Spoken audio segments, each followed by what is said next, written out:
Go ahead and call me a coward, say that I'm not strong because I'm not like you. Go ahead and call me crazy cause I live in a maze. Tell me, how about you? I think I live in my head. Sometimes I think that I'm dead. I hide behind my youth. No, I've been losing my mind and I'm a little behind. Step aside my shoes, cause I never been happy with myself. And I don't need no one feeling bad for me, trying to offer me pity and throw jabs at me. Wanna give me advice and then laugh at me behind closed doors. Just close the door and let me be by myself. It's me and myself. I'm tired of living, I cry. I hear it's easy to die. Wanna see for myself. And I know that sounds crazy to everyone else, but I'm depressed, stressed. Ain't no medicine that can cure what's intensity. I need extra love, and that ain't even enough. So that ain't even enough. And what the is God? Damn, maybe I ain't believing enough. But today we gon' see if he's real. And if he is, then I guess I'm probably going to hell. Look, I ain't wanna die like this. I ain't picture my life like this. They don't know what it's like this. Pretending I'm happy so I can smile like this and laugh like you. Sometimes I wonder if I ever act like you. Could I finally fit in and maybe relax like, ooh? Or would you feel lost without me? Cause honestly, I think the world is better off without me and my mind spinning. This is the line finish. Truth is I don't care how they feel about my feelings. I made up my mind. I'm going out like Robin Williams. I guess I'm not the ordinary people of John Legend. And I've been suicidal since the day I was 9. Okay, the day I was 9. I've been tired of being bullied, couldn't stay out the fire. Grandma told me I should take it one day at a time. And damn it, look at me now. Pen running out.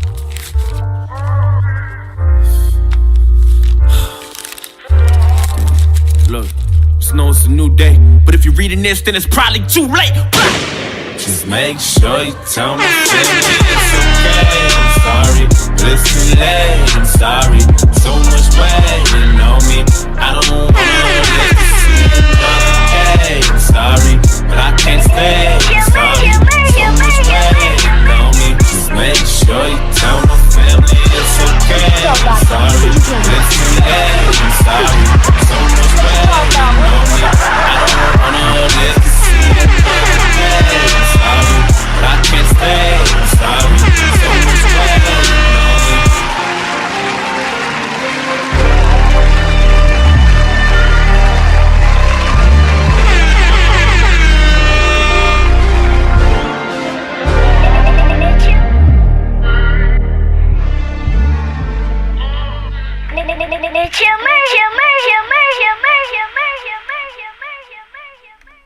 Welcome everybody, welcome everybody. Welcome everybody tuning in. I'm your host with the motherfucking most, Chill motherfucking Murray. I hope this thing does not crash on me. It's been acting up all day. Thank y'all for tuning in. Shout out to everybody tuning in or not tuning in. You know how we do and how we rock. Salute to everybody. Happy Memorial Day to everyone. I apologize once again starting this a little late. I didn't start it at 12 o'clock. So salute me on that. We're trying to start a little bit earlier lately. Also, excuse me. Quick moment of silence. Or 30 seconds of silence, I should say. What? Quick moment of silence for Heche and Twitch boss. Steven Twitch boss.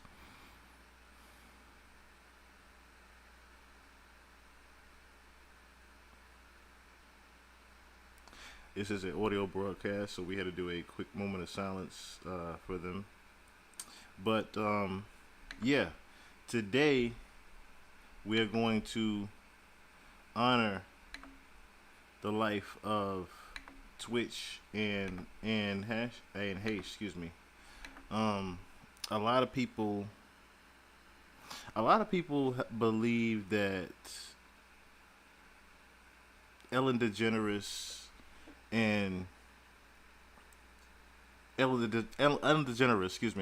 has had a lot to do with both the deaths of Heche and Twitch. And needless to say, when I did a lot of digging of information, it was definitely very ironic, the similar year of dates. That was one thing that really caught my attention. Needless to say, so Ann died August of 2022, and Twitch died December of 2022. Same exact year. I'm from Southside Queens, by the way, Fury B. Shout out to you, Miss Kenya. Um, this very same year that he died, Ellen's show also went off the air in May.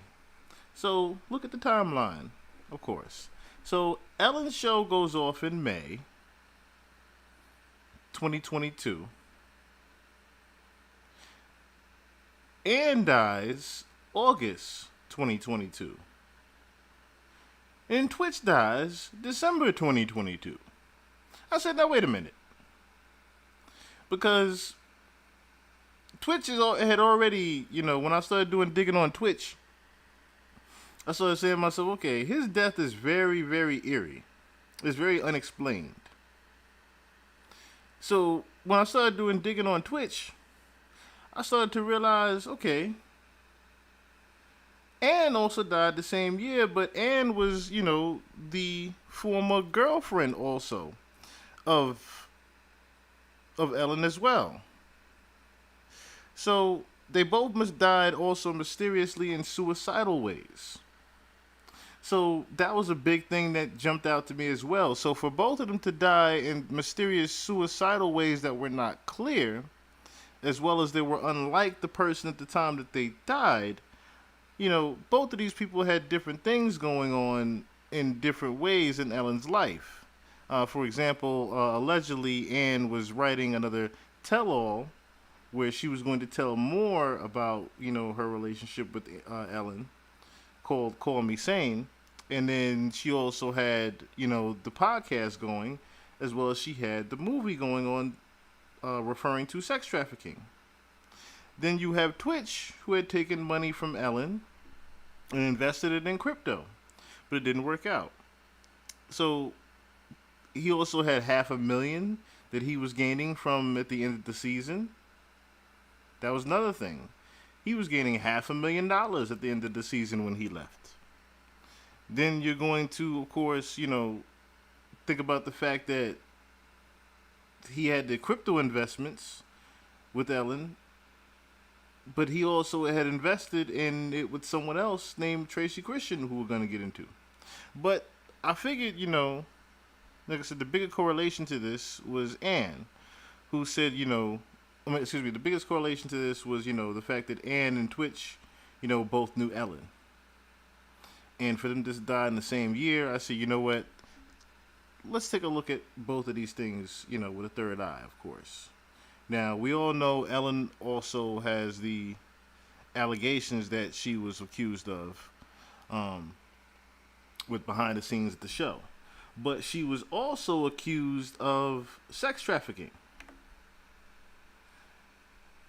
Ellen was also accused of sex trafficking numerous times. In fact, she was also brought up in the Wayfair allegations as well. But just look here. At all the different times,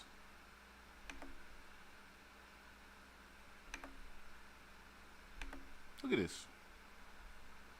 Get myself away here real quick.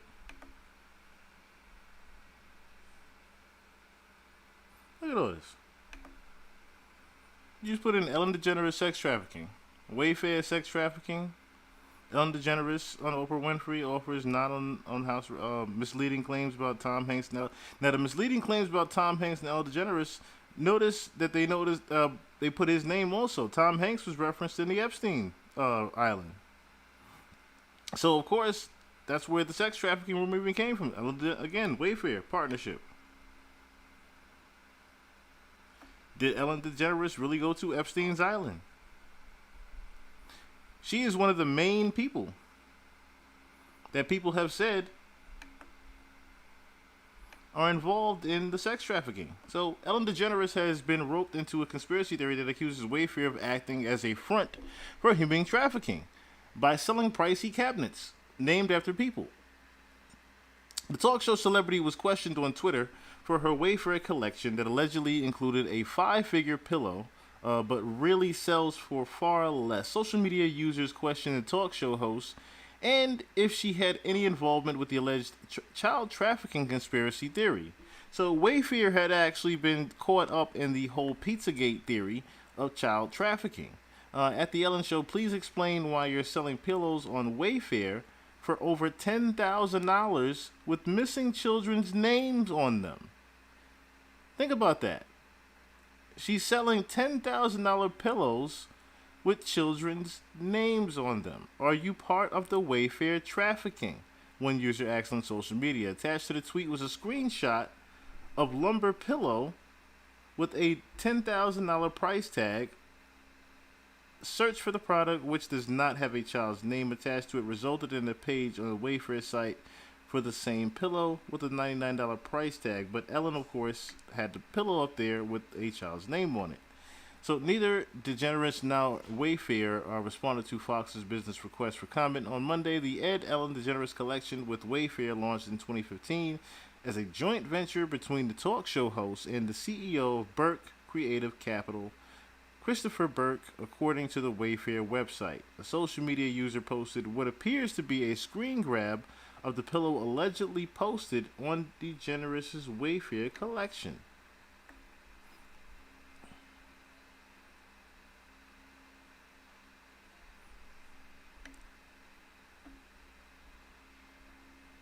So allegations claiming Wayfair had a role in human trafficking circulated last week when Reddit users in the conspiracy subreddit flagged screenshot images of furniture items with high price tags, which are not part of Ellen's collection. Cabinets and armories appear to be priced between $12,000 and $14,000, alongside furniture labeled with labels names like Nerea, Eureka, Semya, and Elevia.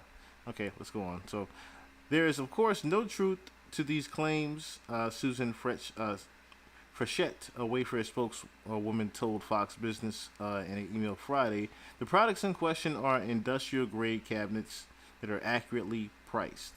Now, again, if that was the case, why would so many people be saying this, though? And not just the Wayfair thing. Like I said, that's not the only thing that she's, accused of.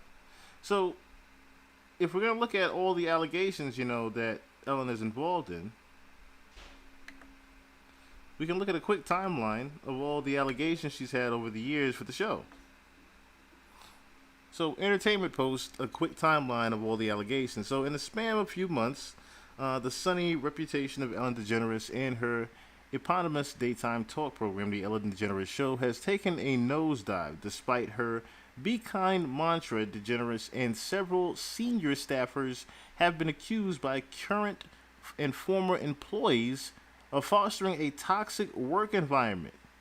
In response, DeGeneres has apologized to her staff, and 3 top producers have parted ways in the show.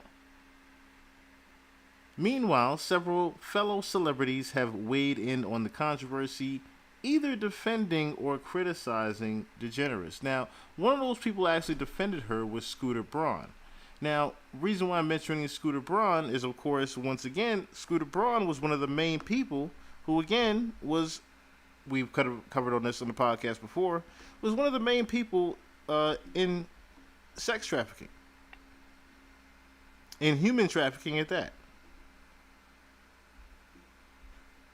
So, you have to think about this. For Ellen's name to even be coming up in sex trafficking, as well as Scooter Braun to be defending her amongst other people, it raises an eyebrow again. So here's the beginning of the end, of course.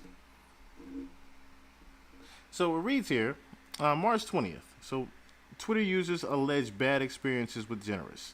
Comedian Kevin T. Porter got the ball rolling with a viral Twitter thread encouraging people to share their experiences with DeGeneres or stories about her, whom he called notoriously one of the meanest people alive, seemingly alluding to long festering but previously substantiated rumors. The initial tweet has since racked up more than 60 likes. 70,000 likes, excuse me. Numerous people responded, with one Twitter user saying that while working for DeGeneres, she was told to never look into her eyes. Another person claimed that every day DeGeneres picks someone different to really hate. One person even alleged that DeGeneres tried to get her fired for wearing chipped nail polish while serving her food. Then on April 16th, Ellen crew outraged by treatment during the pandemic. The next month, Ellen crew members alleged that producers left them high and dry during the pandemic and that they were told nothing about the status of their working hours, pay, or inquiries about their mental and physical health from producers for over a month. According to a Variety report, the article also said crew members were later told they'd get major pay reductions, and their frustrations only increased when they heard the show hired a non-union company to help DeGeneres tape the show from her home. So she wasn't even trying to pay people from the show being taped at her home, let alone she wasn't even trying to come into work. Of course, this might have been around the time of COVID, but needless to say, the fact that you're trying to get an entire show ran at your home, the production, of course, is going to cost, and you not trying to pay anything is a little bit, frustrating for people. April to June, backlash to DeGeneres comments about quarantine and Black Lives Matter. So, at least twice this year, DeGeneres sparked backlash for statements that many said came off as out of touch or ignorant. In April, people called out the comedian for comparing coronavirus lockdowns to being in jail. Given that DeGeneres presumably had the luxury of being able to shelter in place in her mansion, of course, now I can see why that one will be taken a little bit out of context. Then in June, DeGeneres vowed to do better after critics felt her statement about Black Lives Matter was vague and ineffective. For things to change, things must change, she said in a since deleted tweet. For things to change, things must change. So ex-staffers speak out now. With rumors and complaints about DeGeneres already swirling online, BuzzFeed News published 2 reports in July that indicated that the host and her show's top producers just had a lot of work to do. So now it's an overworkload. Staffers blast Ellen's show for toxic work environment. And then the BuzzFeed spoke to anonymous current and former Ellen staffers who alleged that senior producers fostered a toxic workplace full of racism, intimidation, and fear. Going back years, while DeGeneres wasn't specifically called out for her behavior, one former employee held the host responsible if she wants to have her name on the show.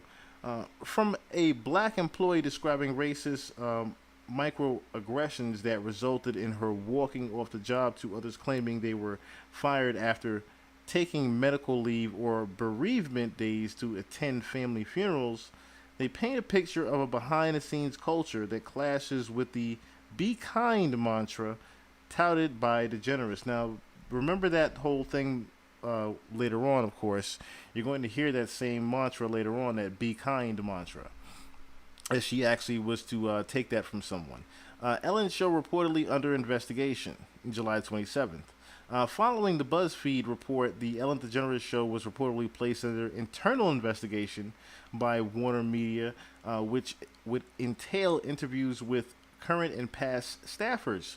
Executive producers Ed Glavin, Mary Connolly, and Andy Lassner also released a joint statement to BuzzFeed taking full responsibility for the show's daily operations. For the record, the day-to-day responsibility of Ellen's show completely on us, the statement said in the part. We take all of this very seriously, and we realize as many in the world are learning that we need to do better, are committed to do better, and we will do better. Then on July 30th, DeGeneres addresses allegations in staff letter. 2 weeks after BuzzFeed initial report, she addressed the allegations and that she fostered a toxic workplace. In a letter to her staff obtained by DeGeneres, she avoided discussing specific complaints, but promised that things would now change. While she apologized for employees' negative experiences, DeGeneres also shifted some of the blame to those working for her. As we've grown exponentially, I've not been able to stay on top of everything and relied on others to do their jobs as they knew I'd want them done. DeGeneres wrote clearly, some didn't. That will now change, and I'm now committed to ensuring this does not happen again. In a statement to Warner Brothers, gave an update to the investigation, saying Warner Media found deficiencies in how the show was run. Without naming any names, the company also revealed that there would be several staffing changes that were going to be made. Now, if we go down here to August 17th, it says that DeGeneres issues second apology, announces staffing changes. So, of course, nothing actually had changed. That was very telling right there. So, of course, when you move along, the show ended up getting canceled May 2022. With everything going on,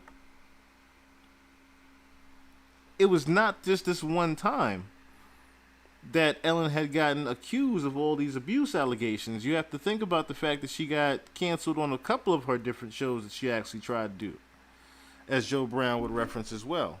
But like I said, to know Ellen, you would also have to know Ann. To know Ann, you would also know Ellen. So let's further get into, of course, the psyche of Ellen, and because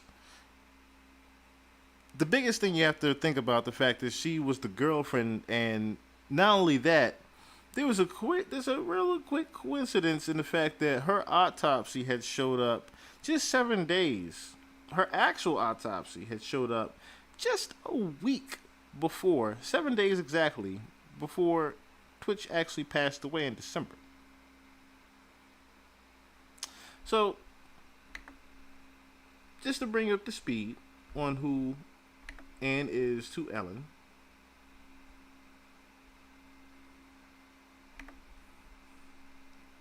Let me play you guys. Two Hollywood stars.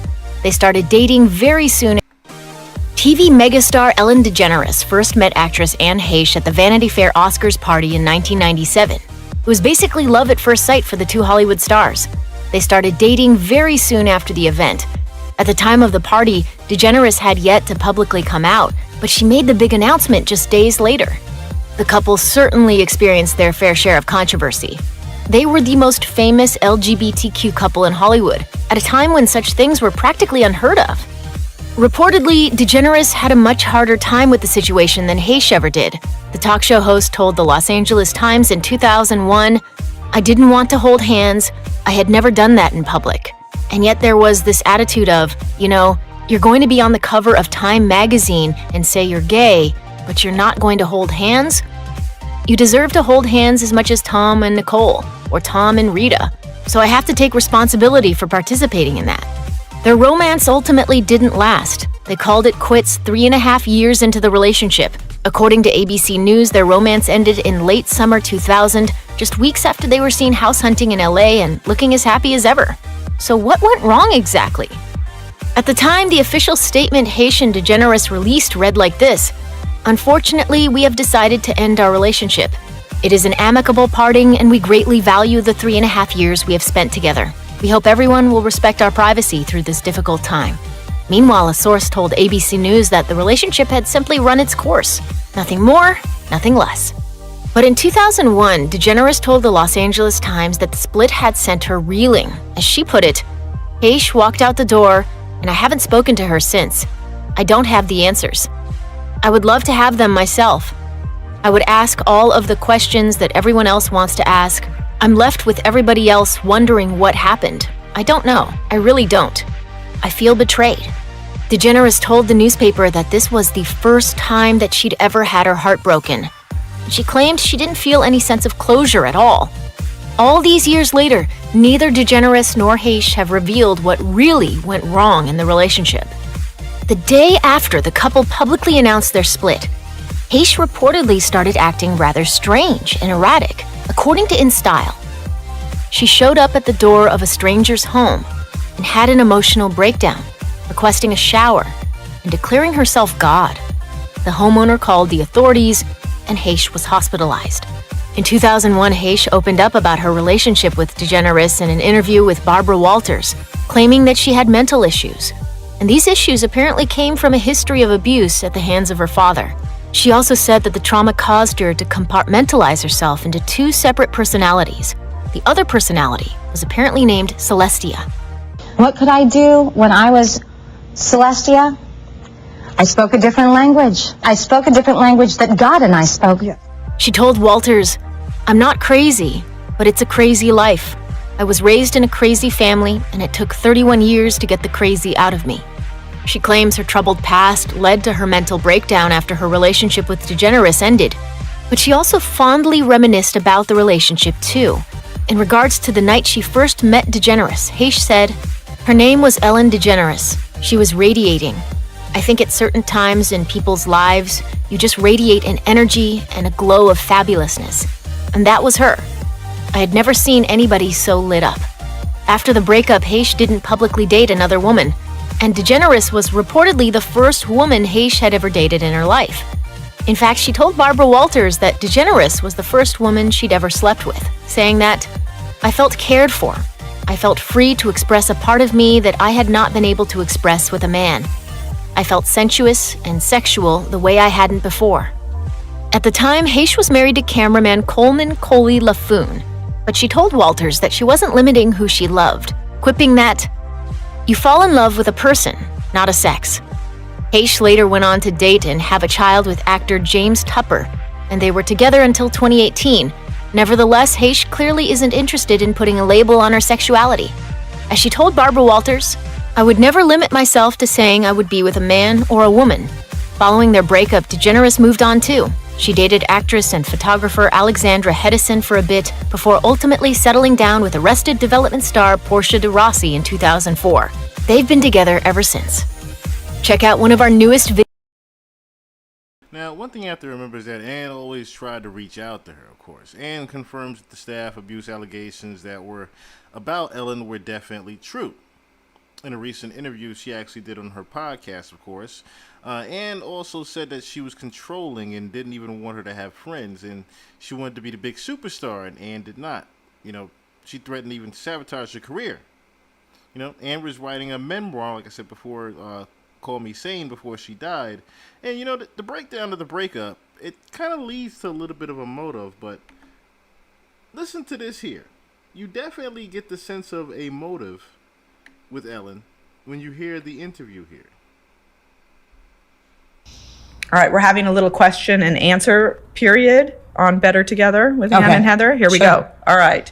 These are questions that have come up because we had our little chit chat about Ellen the other day. Well, let's just be honest. I've never been asked any questions about my time then or my time now until now. So this is a very unique moment for me where I'm grateful that people are curious. I'm grateful to you, Perez, for doing this, because what it does is bring me into a place that is comfortable in its truth, but uncomfortable in its vulnerability, because I've never been asked these questions before, and I've always wondered if there would come a moment.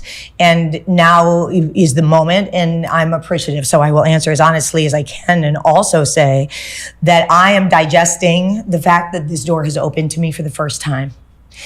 And it's a vulnerable feeling. So a lot is being unpacked, as you've said. And so I want to be delicate in my answer, and also let everyone know that I'm not here to do any Ellen bashing. I am here to speak the truth about a time that happened that's important to know. Okay. Did you ever try to reach out and make peace with Ellen? Every day of my life with her was reaching out to her to make peace. I think it was a very difficult thing for her to trust that I was a woman who could fall in love with a woman without being gay. And I think that was a lot to process. So I tried to make that process as simple as possible by quitting Hollywood, moving to Ojai, growing gardens, starting to write and direct, which I did with her and Sharon Stone, a movie of all things called Misconception. And nothing would satisfy her soul.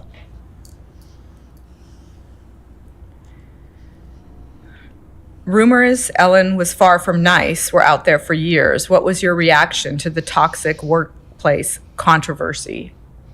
I felt that it was in the hands of the people who needed to speak their truth. I hadn't spoken to Ellen in years, and I feel that the stories that need to be listened to are being told. Did the stuff about her being emotionally abusive to her staff ring true to you?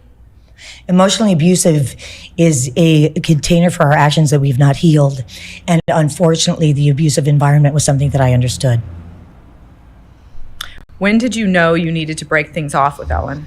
I think it was a slow roll when you come to understand the truth of another.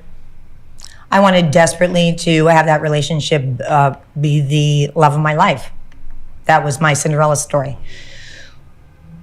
What happened was that I was, through the circumstances, shut out from things that I cared about. And in order to make her feel that she was being loved, I would erase those things from my path, such as acting, and replace them with things that I thought would give her a foundation. As we got further and further away from me being able to be in public the way that would please, I began getting further and further away from my friends and my friendships. And one of the things that concerned me very much was that I was beginning to feel shut off and shut down and shut away. And if this answers the question, when I told Ellen that I needed to have friends, she said she did not want to have a girlfriend that needed that. And that is the day I left. You stood by Ellen at such a tough time. After everything, do you wish you'd never supported her? I wish I supported her bigger, stronger, better, greater. I was given an opportunity to speak on the steps in Washington at the Gay March on Washington and stand up for what I believe is our right to love without gender. And this is something that I wished that I could continue to say for the last 20 years by her side, on her arm, and I realized that she did not believe the same. Okay. All right, we're having a little question and answer. So, you have to think about this. The fact that this is the first time that she had even gotten to speak about Ellen on a podcast at that was very relieving for her. On top of the fact that it was the first time that she got to actually divulge the allegations were true, in a sense. That Ellen was wearing a cloth of be kind. She wasn't actually a kind person behind the scenes. So, a second interview actually was conducted in which Anne got to really vent and let her feelings be known about Ellen in the first place. Because it wasn't really fair that she got to just be asked a few questions on a questionnaire about Ellen, and she didn't really get to vent. This particular exclusive interview where she was asked questions about Ellen didn't actually get to air visually. But the audio, if anyone can find it, feel free to send me that. But this particular video audio, I believe, was hidden for good reason. One audio that was not hidden was the second time that she got to talk about Ellen, which was a little bit more freely. Straw Hut. Look, you don't get 2 cups of insanity in and get to take 1 cup out. You meet your maker. Okay. Well, that was a riddle, I gotta say. Well, God is a real. You're gonna have to start getting used to me now, bitch. Watch out. All right. Slow your roll on that Coca-Cola. Cut that out because they'll think it's Coke. So never mind. It actually is Coca-Cola. Oh, well, here's the proof. You know what? Every other person also like, oh my gosh, yes. The problem with disease and abuse is this. Once you catch the train of it, you have to go. So we always have a fork in the road. Once people call, and I've said this about Call Me Crazy, if I had known people would do whatever I said, I would have called my book Call Me Sane. And my next one will be, by the way, Call Me Sane. Because now you'll do what I say. Listen, the reality is we have gotten to a place where we are not looking at the truth and we are getting its consequences in our face. And what we're here to do is try to flip that on its head and say, let's look with grace at this opportunity to live this life. We've all come through a very difficult time. We've all been merged in the first time in our lives in an understanding that every single human being who has gone through it. And we are coming out the other side. We have an opportunity for freedom, or we have an opportunity to get back on the death wagon and start believing the lies that we've been crammed into each other's faces for. Fury B, I definitely agree with you. She definitely might have had a few before she did this interview. Needless to say, she definitely was ready to vent in this motherfucker. Years, ages, centuries, on eons.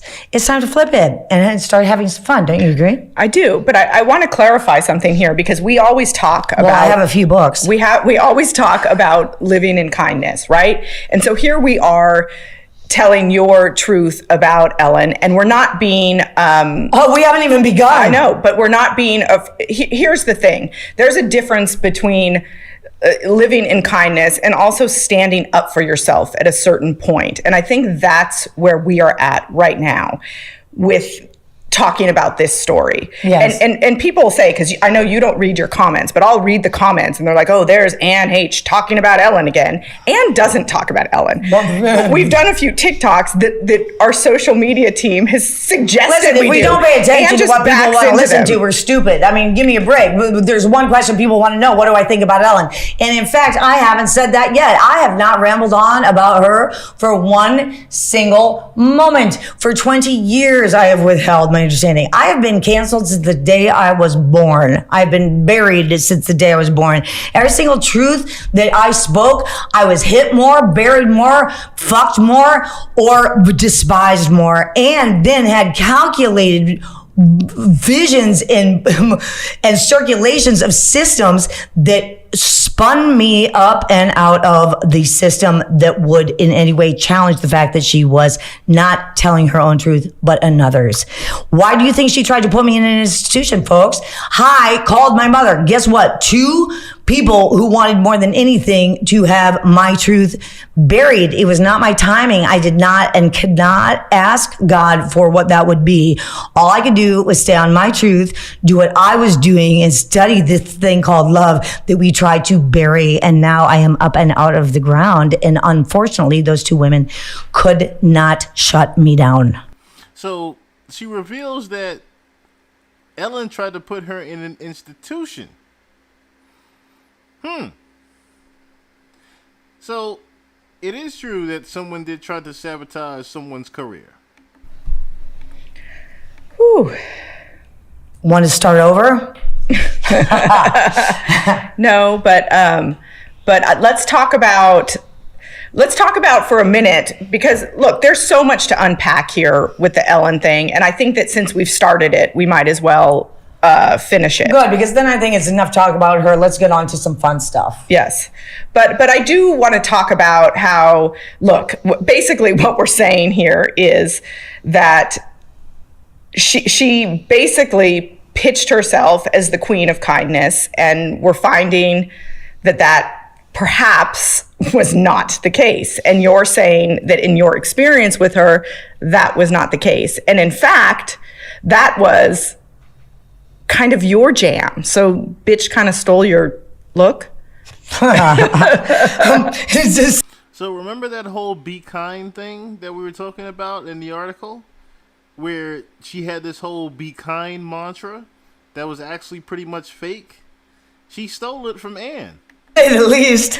And so the irony of it is that you've always been saying the same thing. You are somebody who's always been you can say about me. Saying the same thing. And when you say something that is not quite organic to you or truthful, you're gonna get popped. And where I see her having done this and just plain proof, people can tell us all the things they want to tell us, but I saw it completely when she did the 20th anniversary of her coming out episode, and she sat with Oprah and they did an entire documentary on it, and your name was not mentioned once. You were cut out of the story. You were actually literally cut out of the picture. They showed when you and Ellen went on Oprah's show, and they had a tight shot on Ellen, and you were sitting right next to her, and you were cut out of it, and you were cut out of that part of the story, and you were such a big part of that story, because when you took her to that movie premiere and you were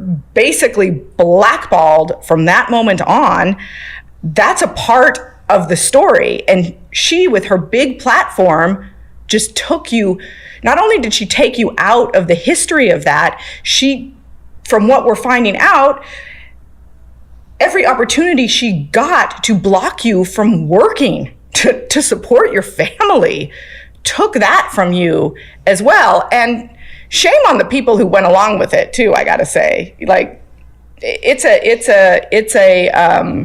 really yucky thing that's coming to light right now. And I will say, wait.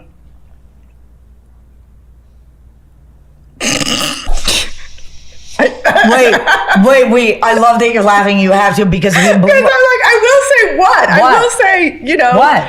Like, let's fucking go. Let's fucking go. Like, that's what I say in my son's, tell you something right now. Baseball. We say, like, when you are like ready to rumble. And not that I'm ready to rumble. I don't want to rumble with Ellen or anybody. I already did.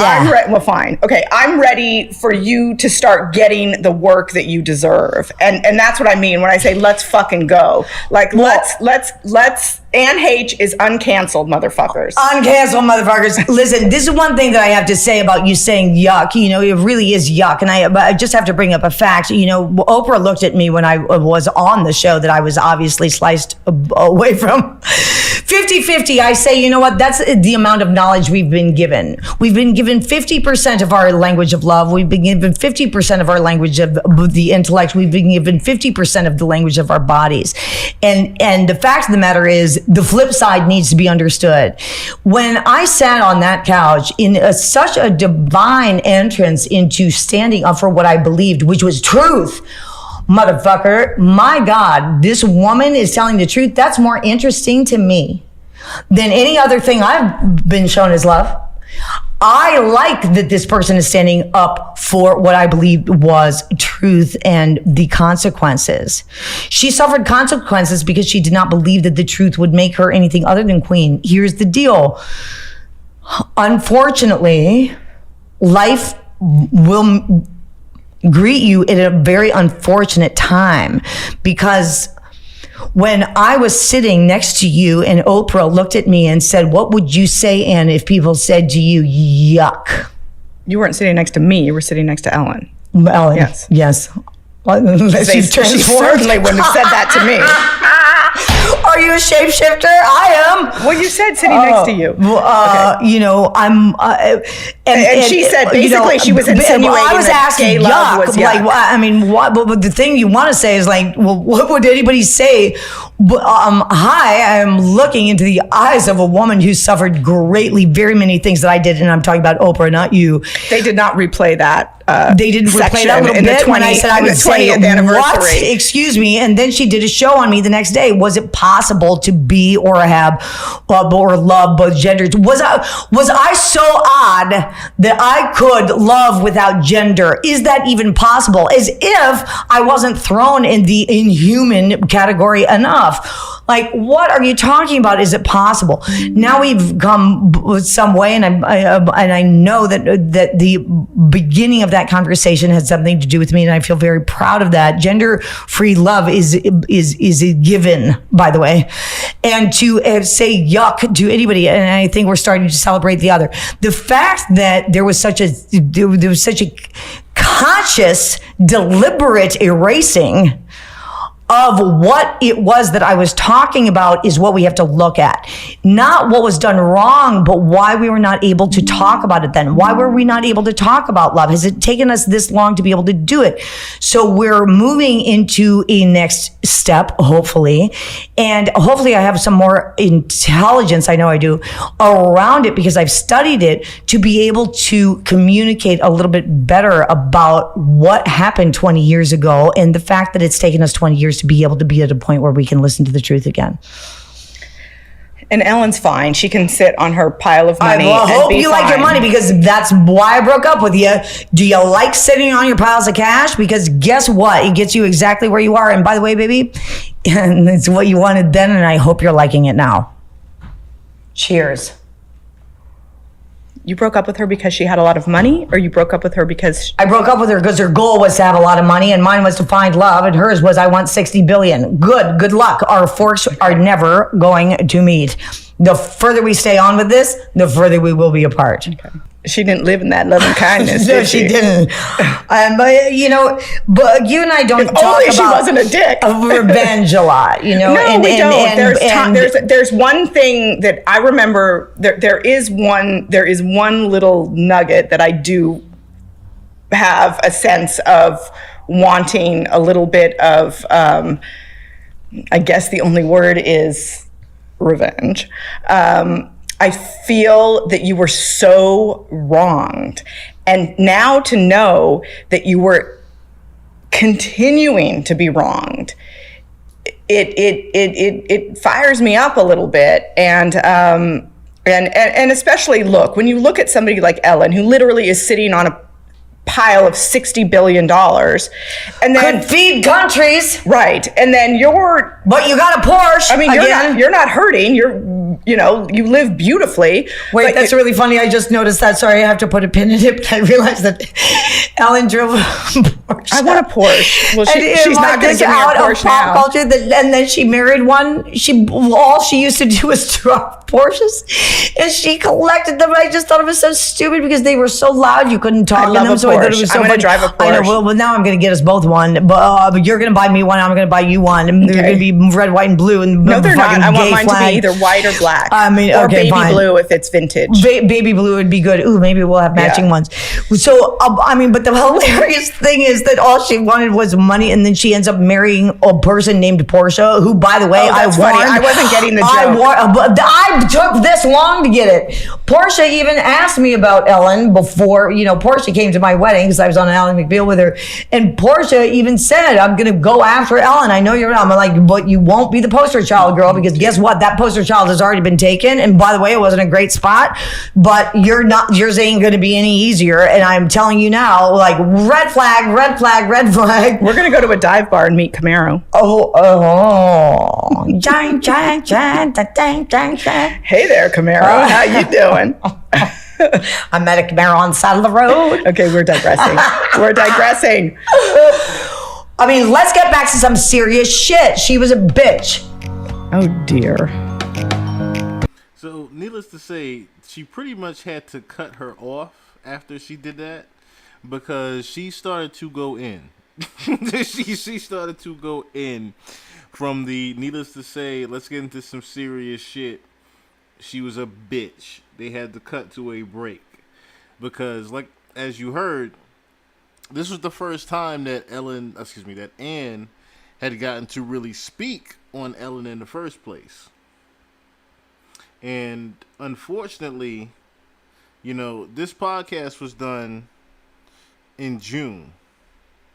Okay, this podcast was done June. The first one was done June 24th, where she was with the blouse on. This one was done June 28th, 2021. August 2012.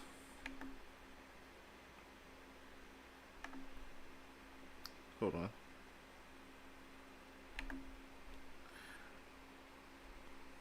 Where is Miss Anne?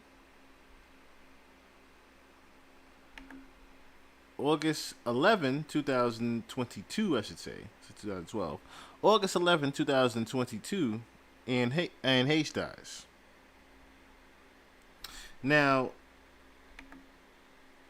her car had actually crashed in a very violent and burning accident. But there were a lot of questions that were, asked about when she did the crash, of course. And my eye actually raised about the crash as well.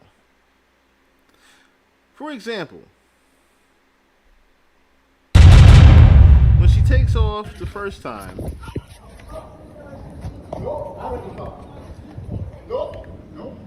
she hits a garage. So when she hits the parking garage, right? The first thing I asked myself, how did she hit the parking garage? Is she drunk driving? Is she impaired? You know, was she under the influence when she doing this?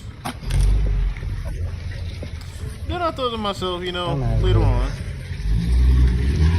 what if I got a car sped off right there? Let me show you something real quick. Look how the car does like a perfect left turn almost. So when I saw that, I said, what are the odds of the car being hacked? What are the odds of that car actually being hacked somehow? Because that was supposedly an electric car she was in. That was actually an electric car she was in. On top of that, there was some rather interesting news clips. As you see here, the car just speeding by.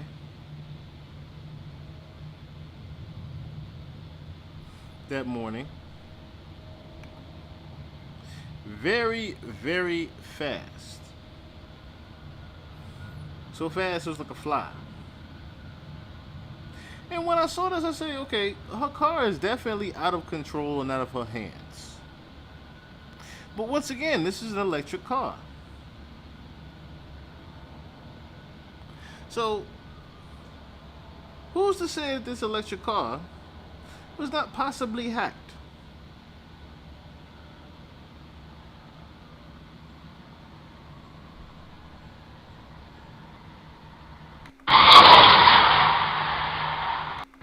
Look how fast it was going.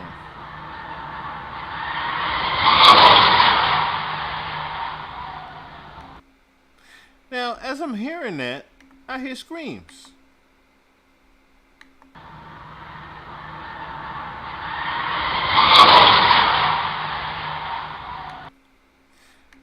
Remember, that's not the car screeching with brakes.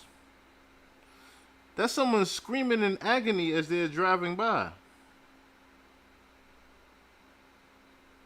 So, hearing that, I said, okay, she has zero control of that car, and she's screaming for her life as the car is whizzing by. As we continue to learn new developments into that car crash in Los Angeles, and as the driver by TMZ and Fox 11 out there in Los Angeles identified as Anne Heche. Let's take a look one more time at that video that we saw earlier this afternoon of a car going into a house taking place there out in Mar Vista. House of Preston, and car slam. As we can see the helicopter video there of the car in the house, you can see firefighters on the scene there taking that car out from the house. Fox 11 in Los Angeles said the driver went into that house and sparked a fire. Firefighters were on the scene just before 11 a.m. on the West Coast. A car, a Mini Cooper, you can see there, went through the house, causing a massive fire. Within an hour, the firefighters, LAFD, had eventually pulled the car out of your home. You can see it was towed out of the home there.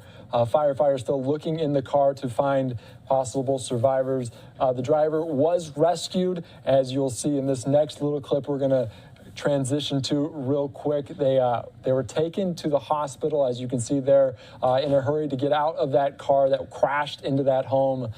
They were worried about the structural damage of that home as it was built in the 1950s, and you can see the house give way a little bit there. In the house, so they were concerned about that, and also concerned about the person, the driver, who was identified as Anne Heche. You probably know the name from TV and movies, from 6 Days, 7 Nights, Donnie Brasco, now you're saying to yourself, of course, the person is fully burned, but and there is a dramatic moment there. As you can see here, she got up. From 6 Days, 7 Nights, Donnie Brasco, Wag the Dog, Volcano, a bunch of movies. She literally ripped the sheets off of the gurney. So, once I saw that, I asked myself, how does a person that is supposedly severely burned and bruised and damaged just been in a car wreck. As you guys saw, this car is completely totaled. Completely totaled. So how does she look damn near unscathed when this car wreck happens? Two things came to my mind when I saw this. A, she was placed there, which, okay, even if that's far-fetched. B, she was definitely in the car. Okay, so if we're going with B, she was definitely in the car. She was unscathed at the time of the accident. How is she unscathed at the time of the accident? If I'm in the electric car, right? Let's all put ourselves in the electric car. If I'm in the electric car now, and the car gets out of control, I'm going to then jump in the back seat and get myself away from harm's way. Anything that is going to happen to me, I am in the back seat now. Now, of course, she possibly saw herself going into the house, in which she then got out of the seatbelt and jumped into the back seat of the car. That is the only possible logical explanation that would explain how she is completely unscathed and unharmed, damn near, from the accident. Anybody that is in that type of an accident or burning accident would not be able to walk, not let alone move. So, of course, you can understand why they might have strapped her completely and clothed her in all those sheets. But that also raised the third eye. How was she able to break loose if she was hurt in the first place? Which lets us know that she was not hurt in the first place, in which someone had actually caught that as well.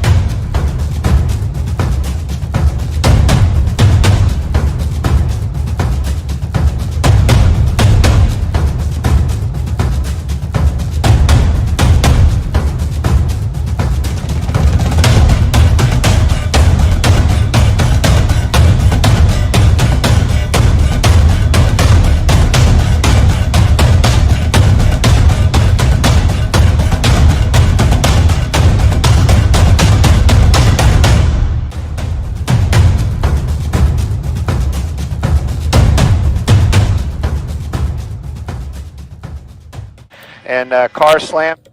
As we can see the helicopter video there of the car in the house, you can see firefighters on the scene there taking that car out from the house. Fox 11 in Los Angeles said the driver went into that house and sparked a fire. Firefighters were on the scene just before 11 a.m.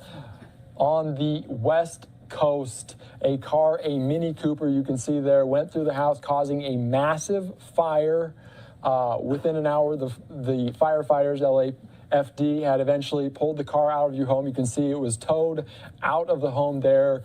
Firefighters still looking in the car to find possible survivors. The driver was rescued. As you know, we can confirm that the actress is now in stable condition, but she is potentially facing a slew of charges.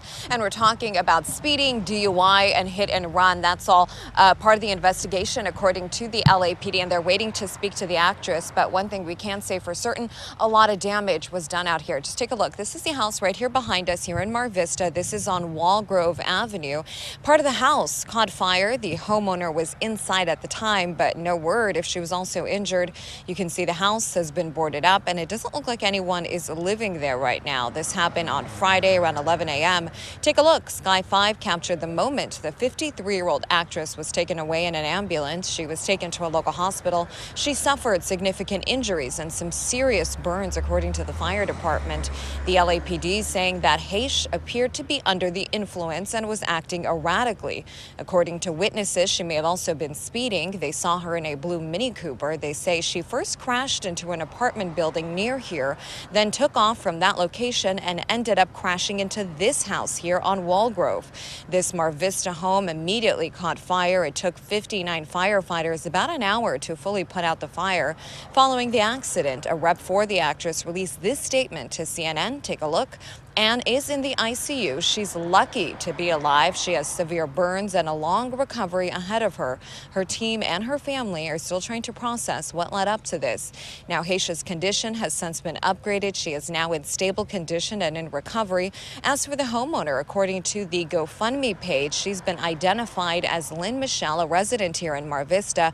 Neighbors are trying to raise money for her to pay for some of the damages. So far, about $60,000 has been raised. Now, earlier we did say she was in the house at the time, but again, we don't know if she was injured. Back out here live, the LAPD waiting to speak with Anne Heche in order to figure out exactly what happened here. Part of the investigation we do know is speeding, and this street right here, not sure if you can tell from this live shot, but it is a tease, so a very dangerous situation if you are not following the speed limit, and especially if you're under the influence. That's the very latest. I'm Lena Bowman reporting live in Mar Vista, KTLA 5 News. So, here's the thing. Number one, notice how the reporter also was trying to deflect the fact that Anne was even in a car crash in the first place and that she had severe burns. Notice how the reporter was trying to put it more so on Anne was just a drunk driver. Notice how also they briefly touched on the fact that she had escaped from the gurney. Not any single report that we've shown just now even clarified the fact that she was pretty much coherent when she escaped from those sheets. If anything, the reporter started to say that she was erratic. Now, of course, you're going to say that the person is erratic, but why not say that the person was in shock? Again, more words used to pretty much blame Anne for this than say that she was, a victim of her car. Now, how we know that she was a victim of the car? Before we get into that, listen to Ellen DeGeneres' reaction.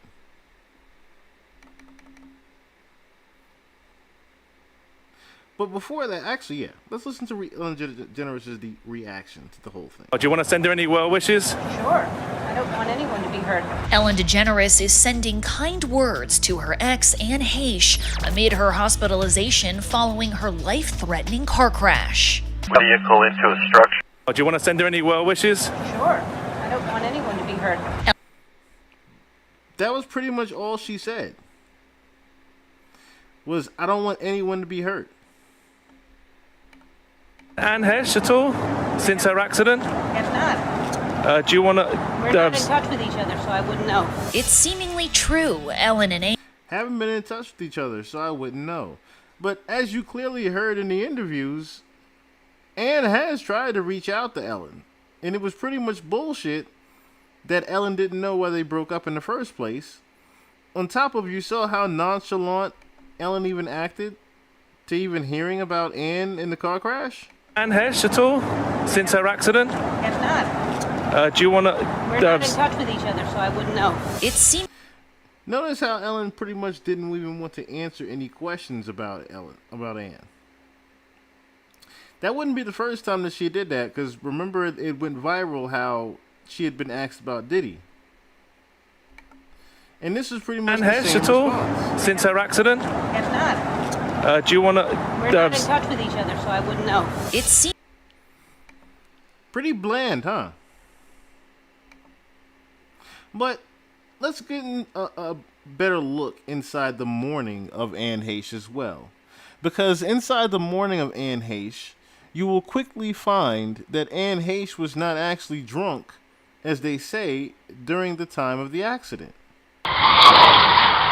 New details are emerging about Anne Heche's morning before that fiery car crash left her in critical condition with severe burns. Or I see she was in a crash, and I'm just like, floored, like, oh my gosh, I'm praying, like, I hope she's okay. I hope she's okay. Richard Glass owns Glass Hair Design in Venice Beach, and less than an hour before Anne crashed her car into a nearby house, she popped into his shop to buy a wig. I discovered that it was Anne Heche, and from there, she asked if she could purchase a red wig that was up top, and I said sure.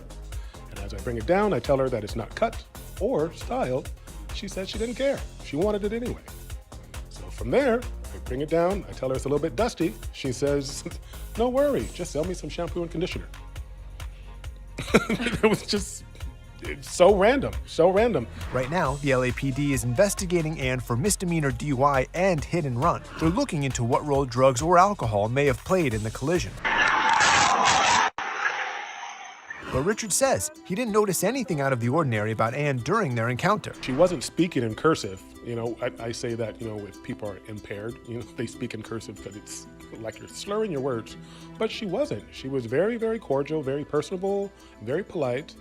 And yeah, like the whole encounter, maybe 10 minutes. So it wasn't huge, but it was strange all the same and random. The visit also seemed pretty pleasant. Check out this selfie Richard snapped with the actress and her new hair. There was just a coupling of my face. She told me how beautiful I was and had we worked together. And I said, no, we hadn't, but I'm available for you if you let me know. Sure. I took a photo with her, and from there, she left and, you know, went about her day. It was about 20 minutes later that Anne crashed. Richard found out about the accident through social media, just after posting that photo.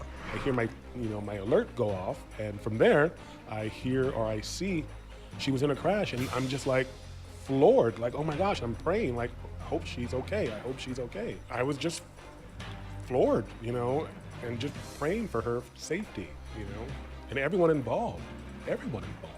On Monday, Anne's rep told ET she's in a coma and has not regained consciousness since shortly after the accident. At this time, Anne is in extremely critical condition. She has a significant pulmonary injury requiring mechanical ventilation and burns that require surgical intervention. ET has learned that Anne has since been moved to a burn center in West Hills. The only message that I have for Anne is her speedy recovery and healthy heart and healthy mind.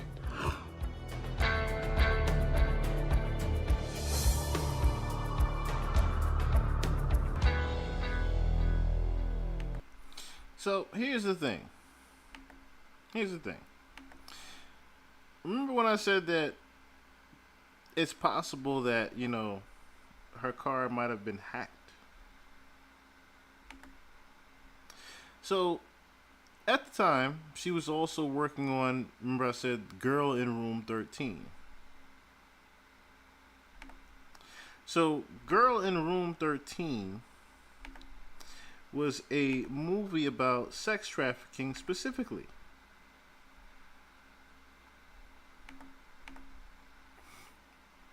As you can see here in the summary, a drug dealer holds young Grace captive in a hotel room, and he can abuse her and sell her into human trafficking. Meanwhile, Grace's mother uncovers the shocking truth about trafficking as she stops at nothing to find her beloved daughter. So in the movie, they actually uncover the truth about human trafficking, and look at this here.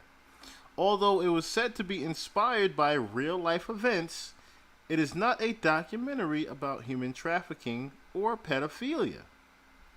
Now, why would they put that in the movie? Or should I say, why would they emphasize that about the movie?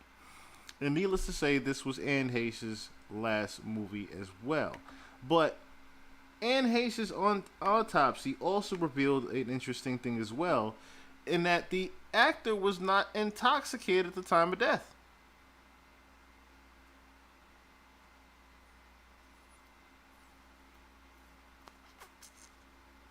So, the final autopsy report of Anne Heche reveals that she was not impaired. Though there was traces of cocaine in her system at the time of the actor's fatal California car crash. Now that you can explain. Because, of course, you heard the gentleman saying, oh, she was touching my head, saying, oh, have we worked together and things like that. And, of course, her interview, of course, doesn't necessarily, say that she wasn't on that, of course. Also, she had to emphasize in the interview that she was not on coke. But there was no evidence of impairment by illicit substances at the time of the crash, said Sarah Ardonnelly, a spokesperson for the LA County coroner. In a statement, Heche, 53, sustained life-threatening injuries after she drove her blue Mini Cooper in a Mar Vista home into a Mar Vista home. So we don't have to, of course, read into the rest of that, but think about that. Because the same thing would be in the autopsy for Twitch. In Twitch's autopsy, obtained by the report by People, it was confirmed that the So You Think You Can Dance album had no substances in his system when he died in December. So both of these people were accused of suicide when they died, or being under the influence when they passed away. But yet, neither one of them had anything in their system. Of course, Ann had a little bit of coke in her, but we've all seen some very sane coke drivers, haven't we? Let's be honest. We've seen some pretty sane people behind the wheel of coke. I have witnessed one person who, I won't say his name. He pretty much drove his feet in high speed in traffic. He was fine. I mean, that's a terrible example, but there was plenty of people I know that have been functioning coke addicts and can drive very, very sanely. That's not necessarily going to make you lose your control of a vehicle. But what make you lose control of a vehicle, needless to say, would be your car being hacked, possibly, right? So here's an article from Sandra Rose report. It says Ann Heche's electric car was reportedly hacked. I'm going to take myself away here once again real quick. According to a report, actress Ann Heche's car was remotely hacked and controlled by an unknown person before it was crashed. Rumors swirled online that Heche's car was remotely hacked because she was about to release a film exposing sex trafficking in Hollywood. According to an article in Motoring Life, a security flaw in Mini Cooper cars left the vehicles open to hacking.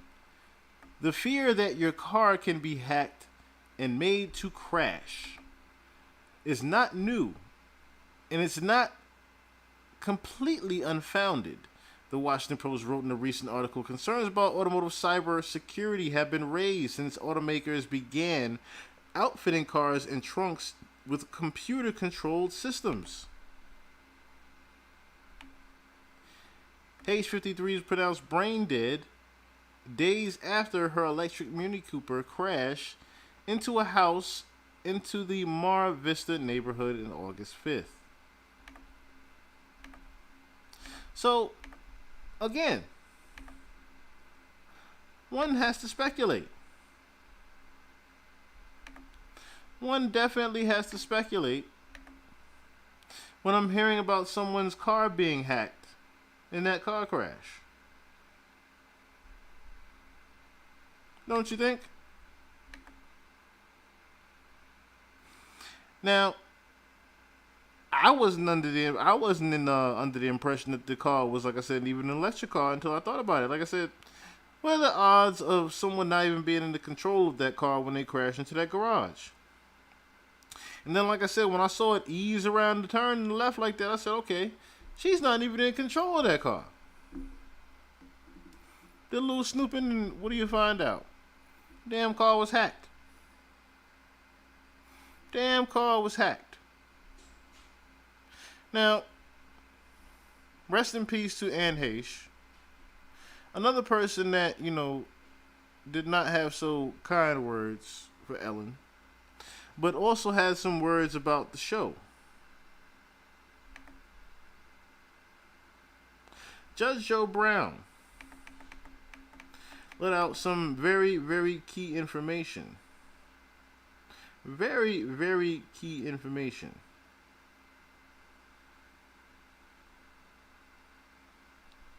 In regards to the endorsement of Twitch from Ellen.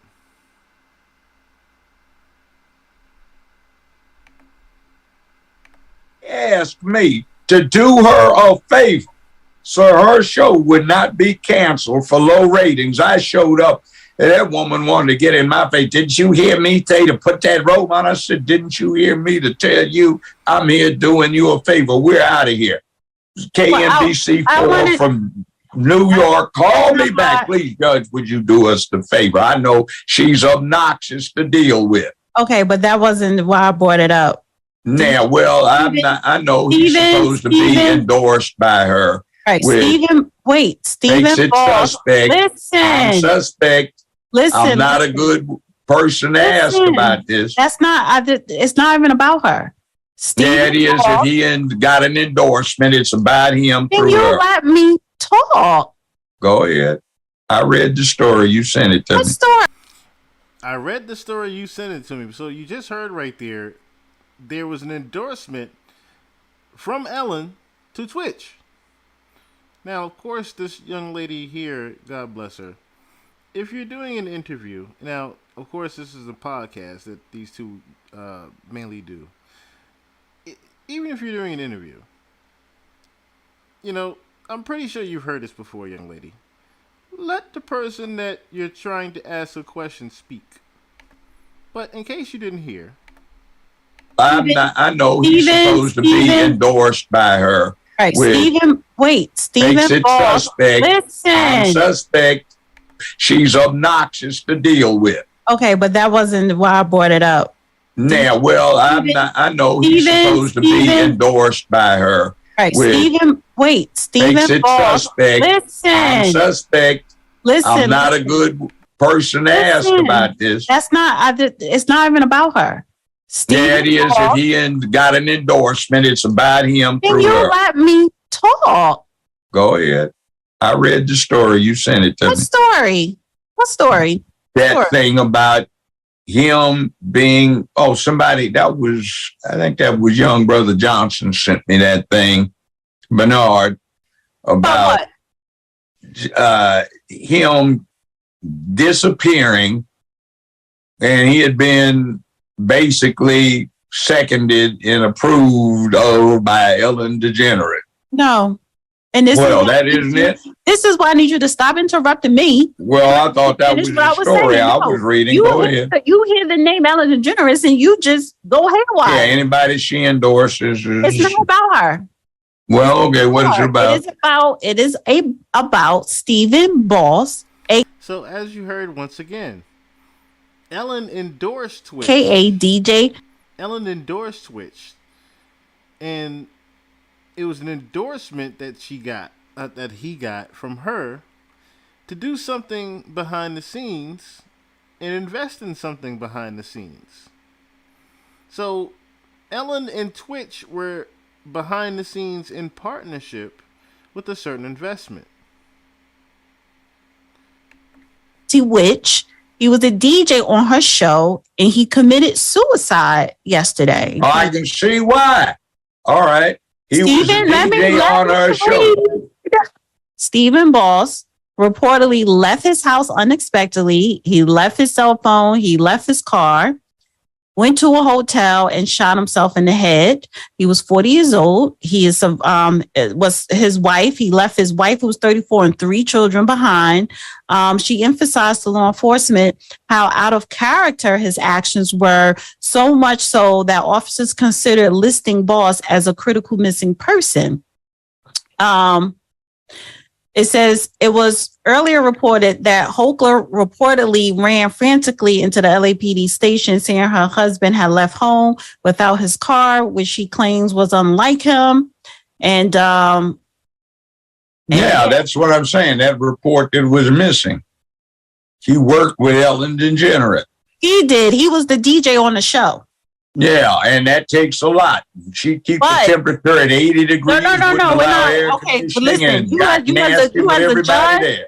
you as a judge, honey, we're not No, saying I'm talking about we ain't saying background that's why he circumstance. did not Poor commit man suicide because of probably her. went crazy working Right. around there with her. No, we're not doing that. What I'm saying is we don't know what somebody is going through, and we should check on our friends. You got a whole lot you got to go through to be able to work with that person on a regular basis. I can't even use this as a clip because of what you just saying. You are actually trying to say that. Are you insinuating that this man did what he did because of her?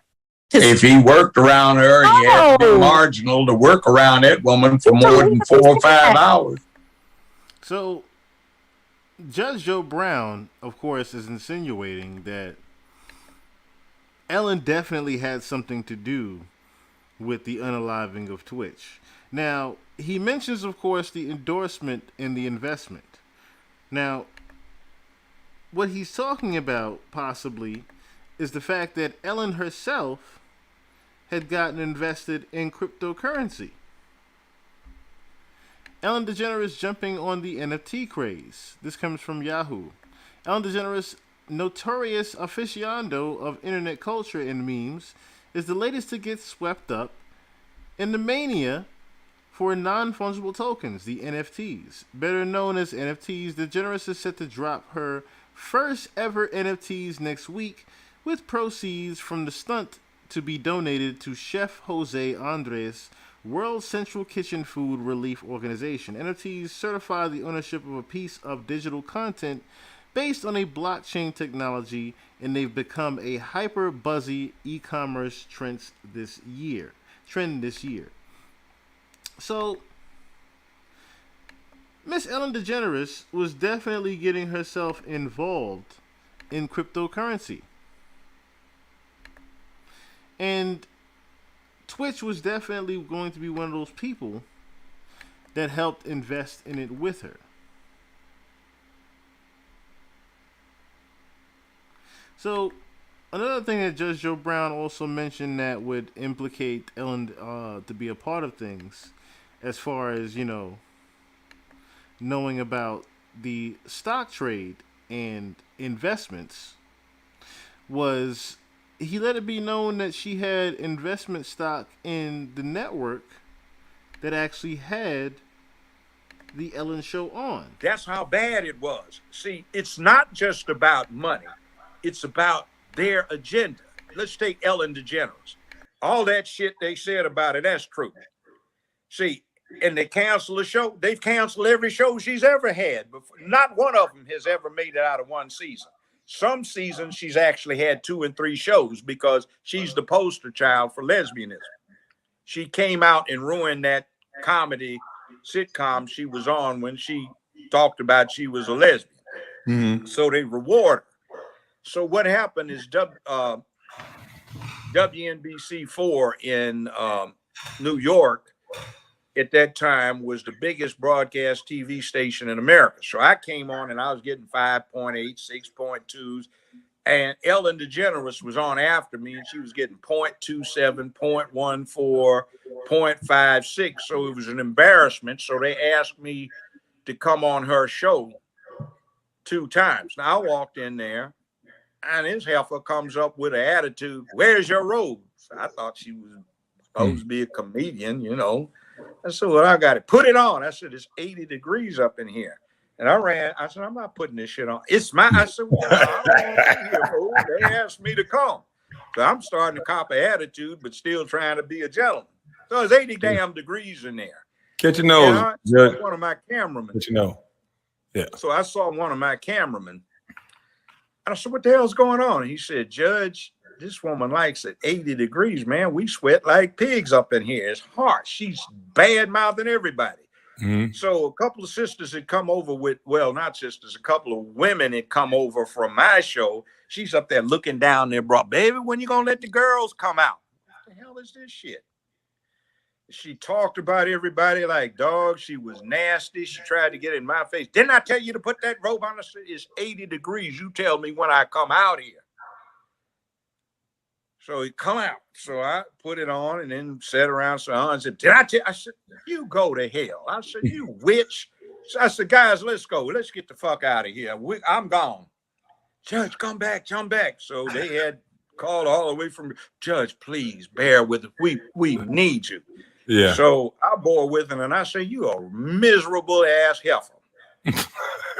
And the first time she ever broke 1.0 was the 2 times I was on her show the next 2 days, but the ratings dropped right back to 0 to nothing, and they canceled the show. But 4 weeks after that, they gave her another one. Now, I used to live in a place called Ojai, California. Mm-hmm. I had a ranch about 75 miles outside of L.A. Mm-hmm. Now, I had a beautiful movie star quality wife, ex-wife now, who was very talented. And Ellen and her wife tried to hit on my wife to set up a lesbian threesome. My wife told them what they could do with themselves. But, you know, that's the way they roll. So they reward Ellen DeGeneres and they try to make her a superstar. But this chick has never been able to keep a show for a whole season. But they called her a star. But Judge Joe Brown, they tried to act like nobody'd heard of me.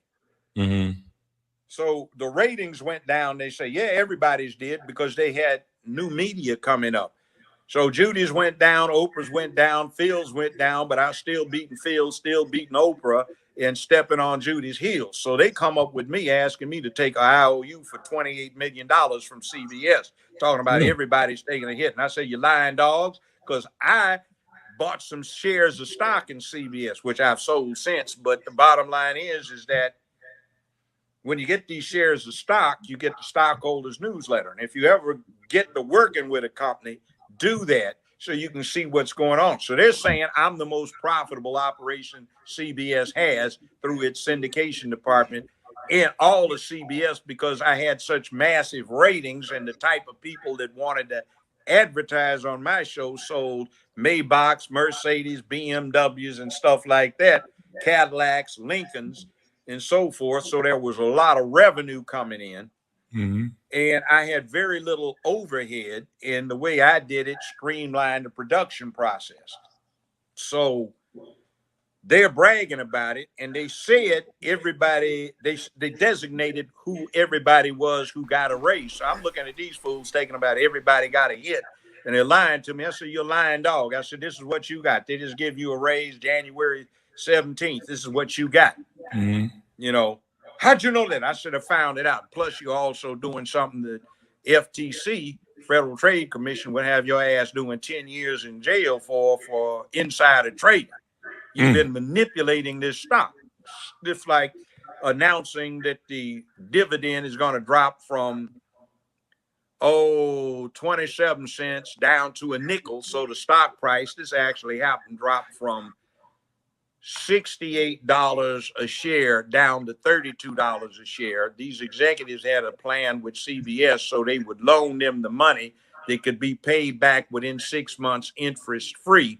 Mm-hmm. So they bought up all of the stock that they could. CBS bought up $280 million of its own stock at $32 a share, which, as per the intention, had dropped from 68 to 32 because of the announcement the dividend would be cut to a nickel. Well, as soon as they bought this huge load of stock, it jumped up to $64 a share, and everybody dumped their shares. So they got the equivalent of all of this stock for free that they converted to cash. So that was a hustle. That could get you 10 years in the federal penitentiary. And one of them even admitted it to me. So I was holding that over him. So I just said, that's 15 years. I'm tired of this shit. You know, I'm retired. I can even collect full Social Security. Fuck you. I'm out of here. I quit. So think about that. Ellen was supposedly manipulating stocks within CBS. Now, who's to say Twitch didn't know about that? One way you could think about Twitch knowing about that is he referenced the fact that there were raises. Okay? So if Ellen was able to give herself a raise, wouldn't you think she gave her 20-year DJ a raise as well? Who got, it says Twitch joined the Ellen DeGeneres show and was a DJ and host in the season 11 and host in season 11 in 2013. So he was on the show for about what, 10 years? No, 9 years before the show ended. And he got a net worth of accordingly $500,000 per season for his first 2 seasons. So definitely someone got some coins when they got their raise. And for Twitch to also know about this behind the scenes, there were some questions I had to ask myself. Okay, if Ellen is manipulating stock behind the scenes allegedly, and Twitch knows about this allegedly, Judge Joe Brown knows about this and has some information from other sources, who's to say that they're not already watching Ellen as far as manipulating these stocks? And then her show gets canceled May, the same year that Twitch dies, in December. Now, if this was going on for before the marriage, of course, because when did Twitch get with his wife?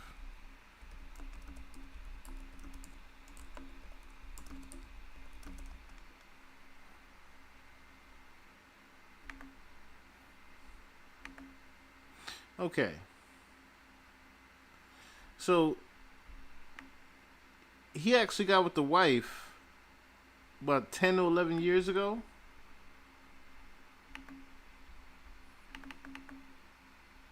He got with his wife about 10 or 11 years ago. So this was a little bit before he started even doing the DJ set on Ellen DeGeneres. It was before he even got with her. So if he had any type of investment made,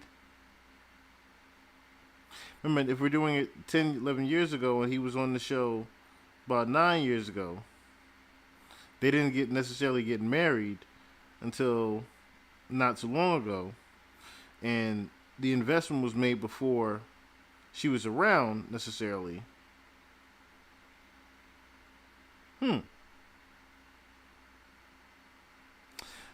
Another thing that I thought about was the crypto investment. Remember, Judge Joe Brown said that she endorsed him. She got a major endorsement from him.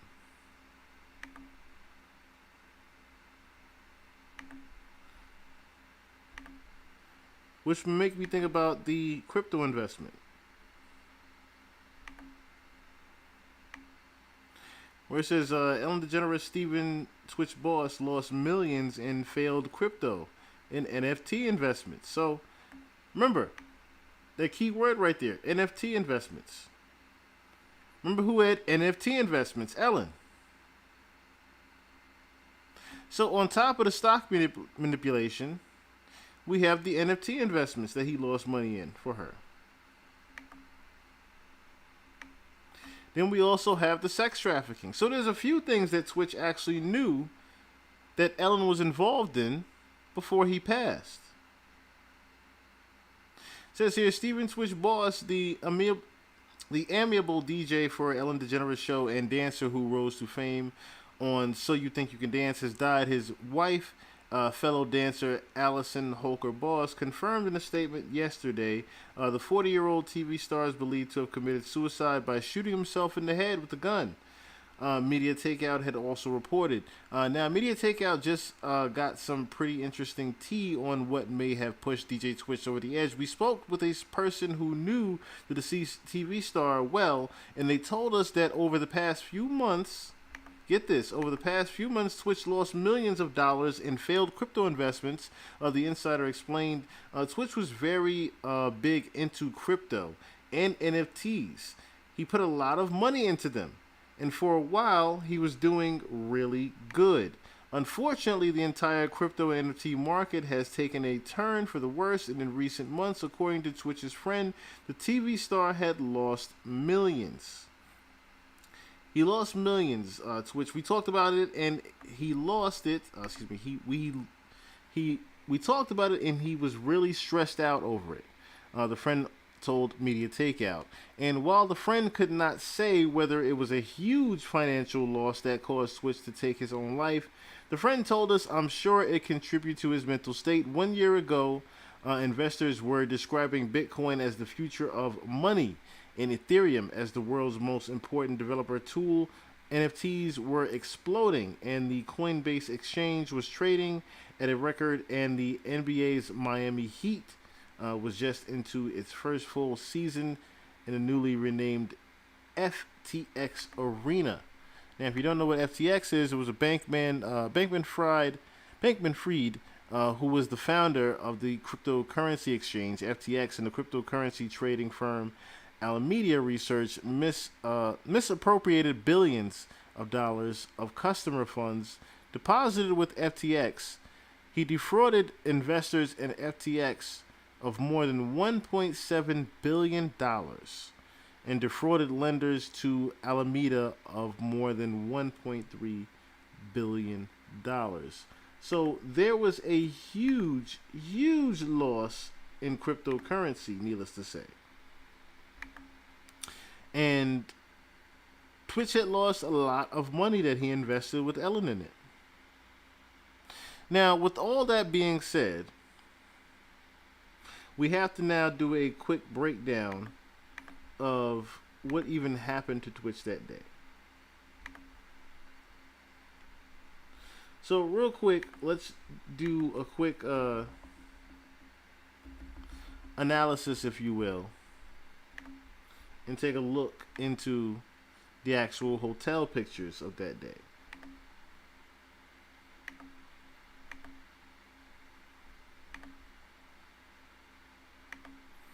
So this is the bathroom here that Twitch supposedly shot himself in. This is the Oak Tree Inn Hotel that was supposedly about a mile away, which was about a few blocks away from where he actually lived. It was actually in walking distance, ironically. This was the actual room right here. Now, if you notice, there's no actual shots on the door or anything like that. Looks like a few bangings on the door. A little bit of wear and tear was on the door, if anything. But even inside, so I'm saying to myself, even if they're cleaning up things, right? This was pictures that were taken like right after everything happened. Now, of course, they cleaned up afterwards, but even if they cleaned up afterwards, right? You would think there would be a brand new mirror from someone shooting themselves in the bathroom.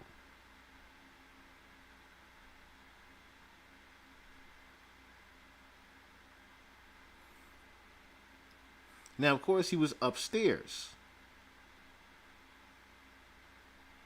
in 249. So, even if there were shots, if no one was next door or, down the hall, you probably wouldn't even hear shots in the lobby, so to speak.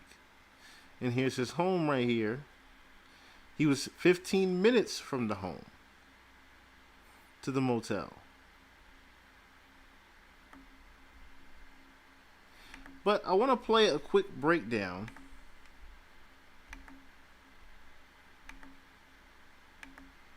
of what actually happened that evening.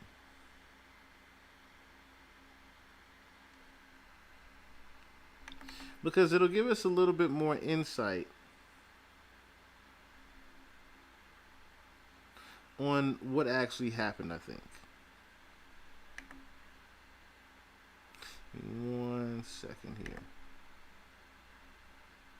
Okay. More details are emerging regarding what really happened to Stephen Twitch Boss. And that situation is looking more suspect than ever. Very good inside breakdown of things. An incredible husband, and we shared in something so special. Like, our love was so real and it was so loud and beautiful. I tell people, like, at our house, it was like it was a choreographed dance. It was a beautiful routine, and everyone molded together, and there was so much laughter and love and so many amazing memories created. And he was a family man, and he loved taking care of everyone and protecting everyone, and you can still feel that love in our home. I still feel like I'm like the rest of the world, where I'm still shocked. No one's ready for that moment, and there's no one that saw this coming. No one. The toxicology reports are finally in, and the just released autopsy report reveals that there were no substances or alcohol in his system.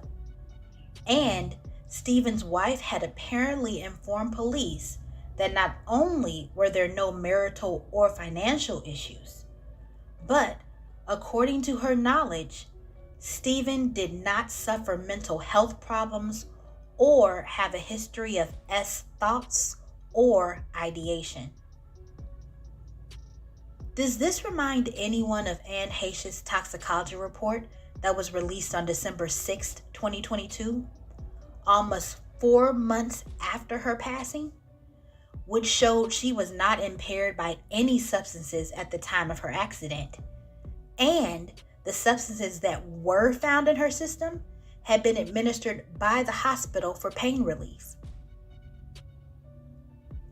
Last December 13th, 2022, Stephen Twitch Boss, DJ, co-host, and executive producer of The Ellen Show, was found in a motel room less than a 15-minute walk from his home, only a few hours after his wife, Allison Holker, had rushed into an LAPD station, frantic because Stephen had left home the previous morning without his car and had not returned. Something that was not like him at all. Allison told police that she knew something was terribly wrong because he left their house without notice and there was no argument or issue, and he stopped all communication and wouldn't answer any of her calls.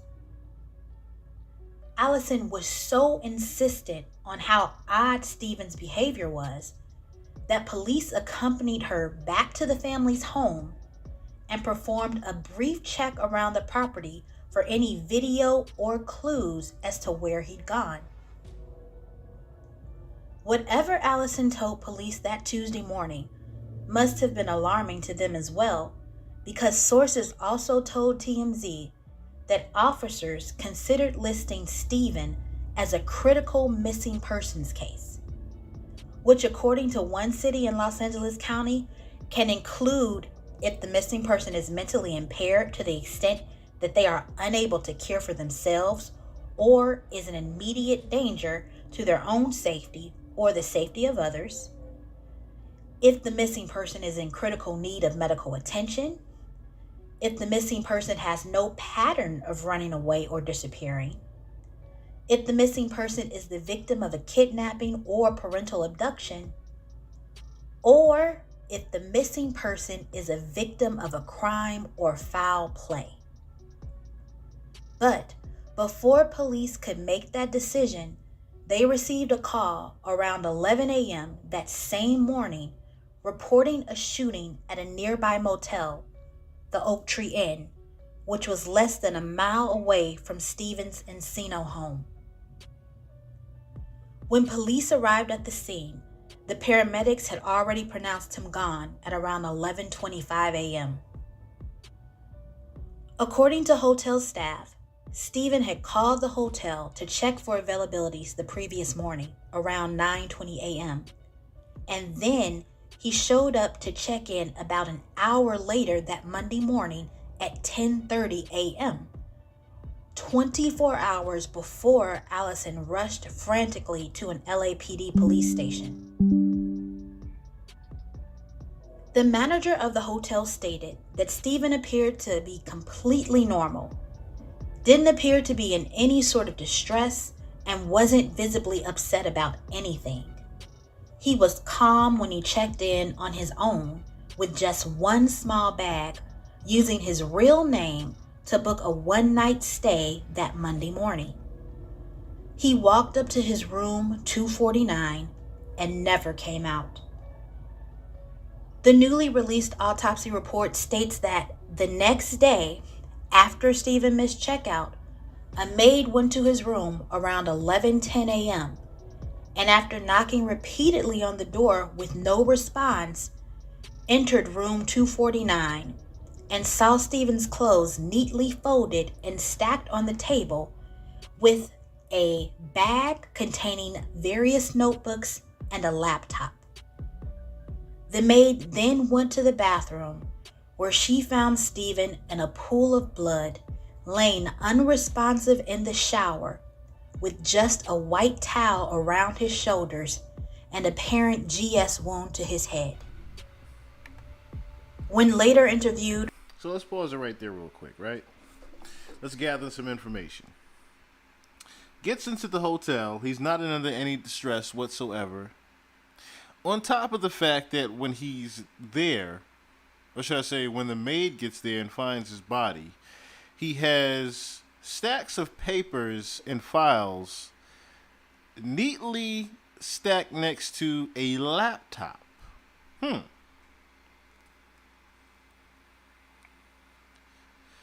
Now, if we're being our investigative selves and we're putting all the information together from what we've already heard, thinking about the crypto investments that he's had, if we're thinking about the information that he's possibly had on Ellen DeGeneres with the sex trafficking, if we're thinking about, someone having stacks of papers next to a laptop, of course there's filings of something of some sort. We're also thinking about the investment made in the stock manipulations in the show. Okay? So let's put all that into consideration, and let's also think about the fact how he died. How he died was a gunshot wound to the head.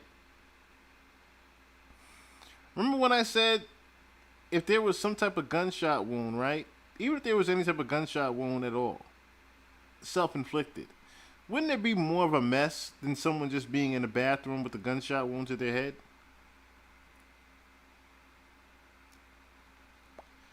Biggest question you have to ask yourselves: if I shoot myself in the head, where's the gun afterwards? Motel staff said they saw no visible S note in the room. And although several guests were staying at the motel at the same time as Stephen, no one heard any GS sound, which led the manager to speculate that perhaps the fatal injury had occurred Monday afternoon during their busiest time. Now listen to this. Just a white towel around his shoulders and apparent GS wound Listen to to about his the head. suicidal note. When later interviewed, motel staff said they saw no visible S note in the room.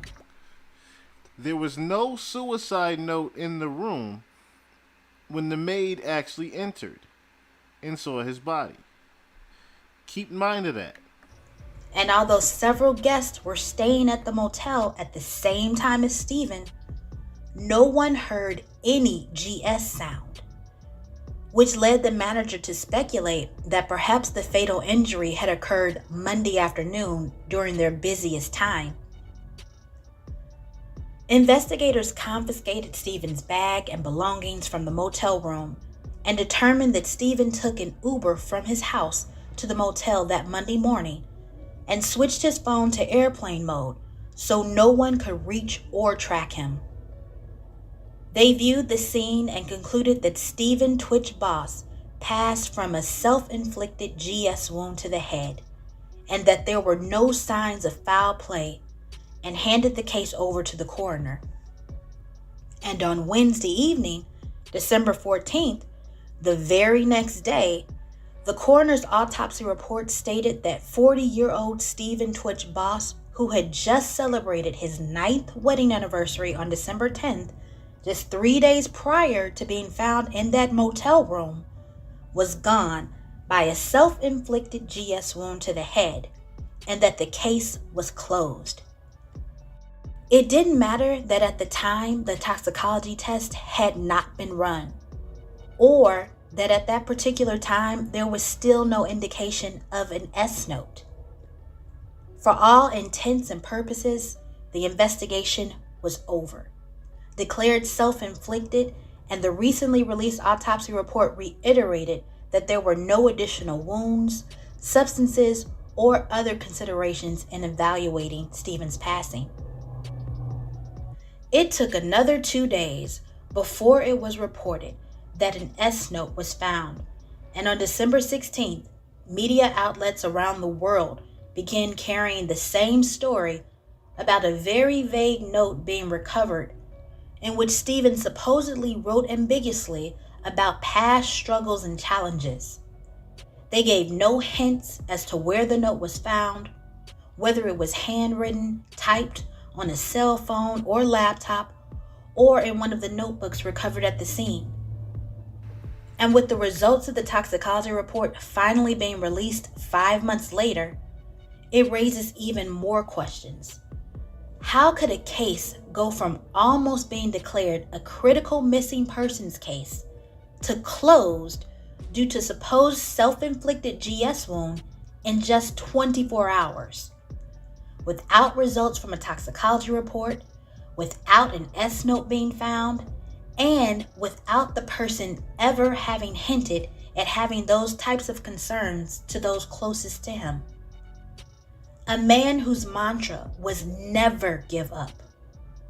Why would a man who planned for the success of his family deliberately leave them without creating a will?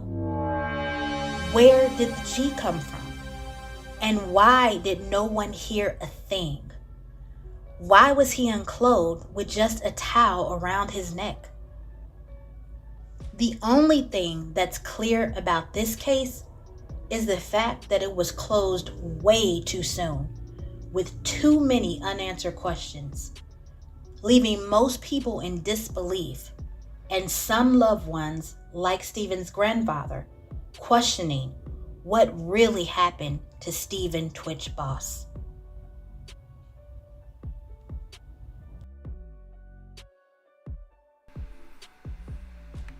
So let's think about this, right? Let's think about the fact that there was no suicidal note when the maid actually went in there and found Twitch's body. But just days later, after the autopsy, shout out to Robert Gilman, who just subscribed also. When they found the body, there was no suicidal note. But just 3 days later, after they announced that he was, he died of suicide, all of a sudden there was a suicidal note. All of a sudden there's a suicidal note now written, right? That only the wife has. So a lot of speculation started to circulate that the wife had a lot to do with Twitch's death. Now, here's where I'm going to crack the code as far as the wife goes. I think the wife necessarily was paid off and tipped off after Twitch was unalived.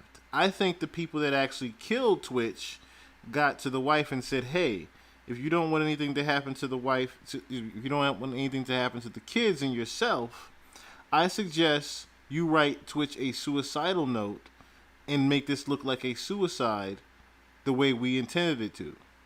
That's what I think happened with the wife. Remember, the key things you have to remember with the wife is that she had no idea where Twitch even went. She waited about 24 hours till after Twitch was gone to file the report. She goes down to the police station at that to file the report. So that's not someone that is, of course, in on anything. That's someone that is in distress, saying, okay, I need immediate help, and I need to know that I'm going to get immediate help. So I'm going to go down to the police station and not call. I'm going to make sure that I get immediate help right now, and I'm going to work with the police as far as finding out what happened to my husband. Okay, so they find out what happened to him, and just days later, after they determine it being a suicide note pops up. Okay, now my thing is, I think that the suicide note, of course, was written by the wife, and she was, like I said, tipped off by the killers. Now, who was the killers? Who were the killers? Okay, so we know a few key things. We know a few key things here. One of the key things is that Twitch had an investment in cryptocurrency. Okay? The second thing is he knew about the stock manipulations that Ellen was involved in. Third thing is, of course, he had his own investments involved in the stock manipulation. Now, the main thing you have to think about here is the fact that the cryptocurrency, of course, plays a huge part in this. Now, how the cryptocurrency plays a huge part in this, of course, if we're thinking about the end result in this, what does Ellen have to gain from Twitch being unalived if their cryptocurrency is now lost? And he's lost millions, of course, right? Ellen, of course, can't get her money back. What does she have to lose as far as unaliving him? How she unalives him, or should I say allegedly, how she has any motive to unalive him will be, of course, the same motive that the other person has to unalive him. So let's put these two things into place here before we play our Inside Private Eye. The two things we have to put into place here is the fact that, one, like I said, the investments in the cryptocurrency and knowledge of the manipulation of the stocks. If I want to get rid of someone that has knowledge of the manipulations of the stocks and that was close to me, that was also getting a raise, I'm going to remove Twitch, allegedly. Okay? So I remove Twitch. I now gain the royalties back, the $500,000 that he was receiving per season. I now gain that back, as well as I now can lock in the fact that no one knows about the manipulation of the stocks but me. I also get rid of the fact that he owed money, millions of dollars that I lost in the NFTs that I invested with him because I endorsed him. So Ellen gets a win-win here, allegedly, if she unalives Twitch, because now she doesn't have to worry about anyone knowing about the manipulation of the stocks. She doesn't have to worry about anyone knowing about her involvement in possible sex trafficking. Which, speaking of which,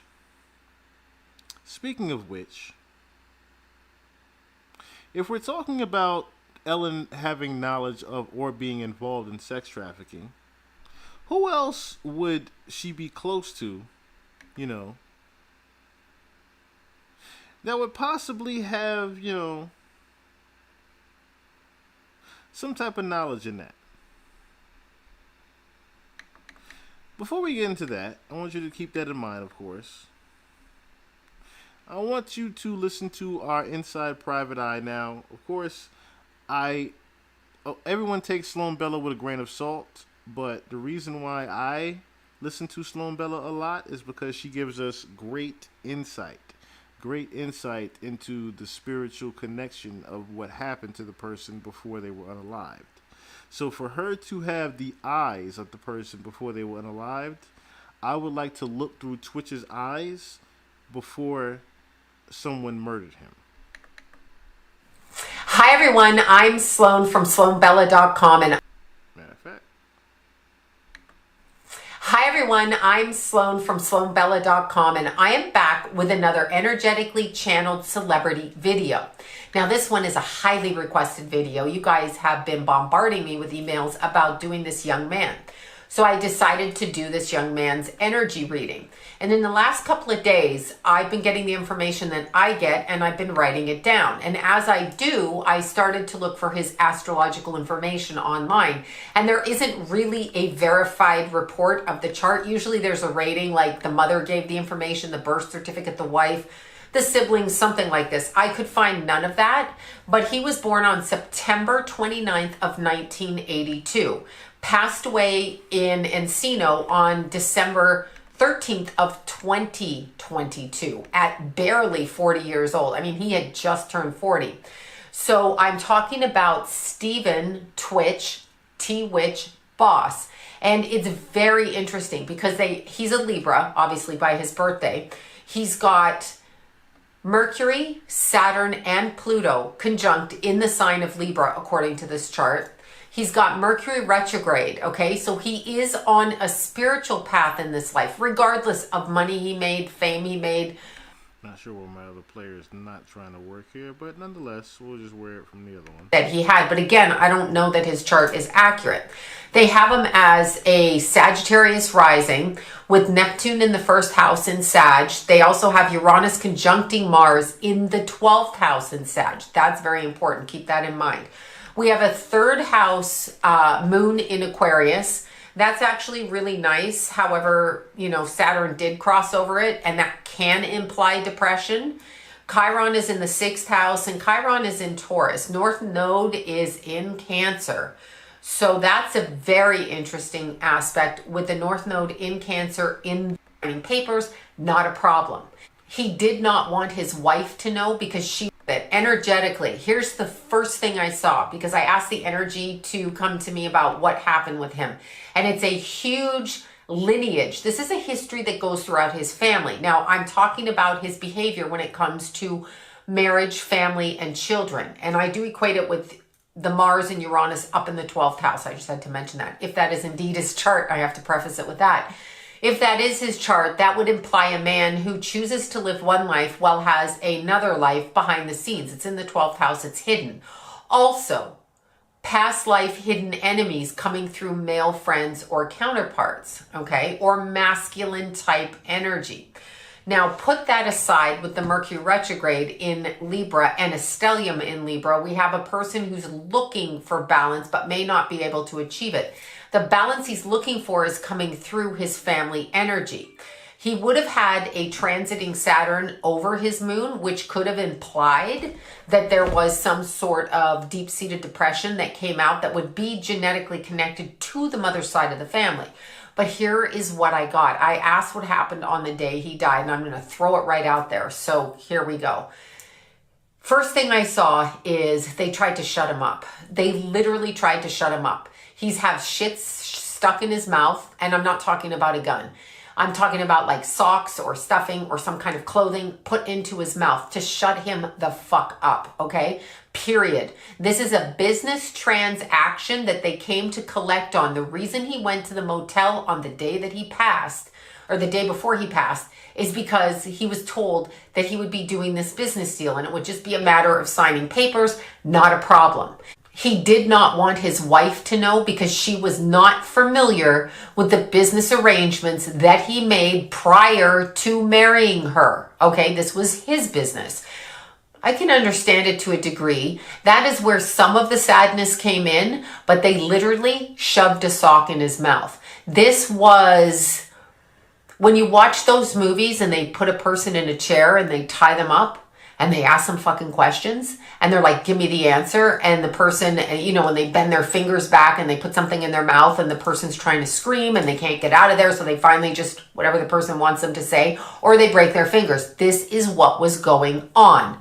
The reason his wife went to the police station as opposed to calling the police and saying my husband is missing, like his car's out in the driveway, is because she was tipped off and she became frantic. She was unaware of it, but then tipped off. This was something that was lurking below their interactions as a family, that this threat could come up. Now, here's the kicker, because I had no idea why anybody would want to shove a sock in someone's mouth or a piece of clothing. I actually thought it was a sock. That's the image that came to me. Now, here's the kicker.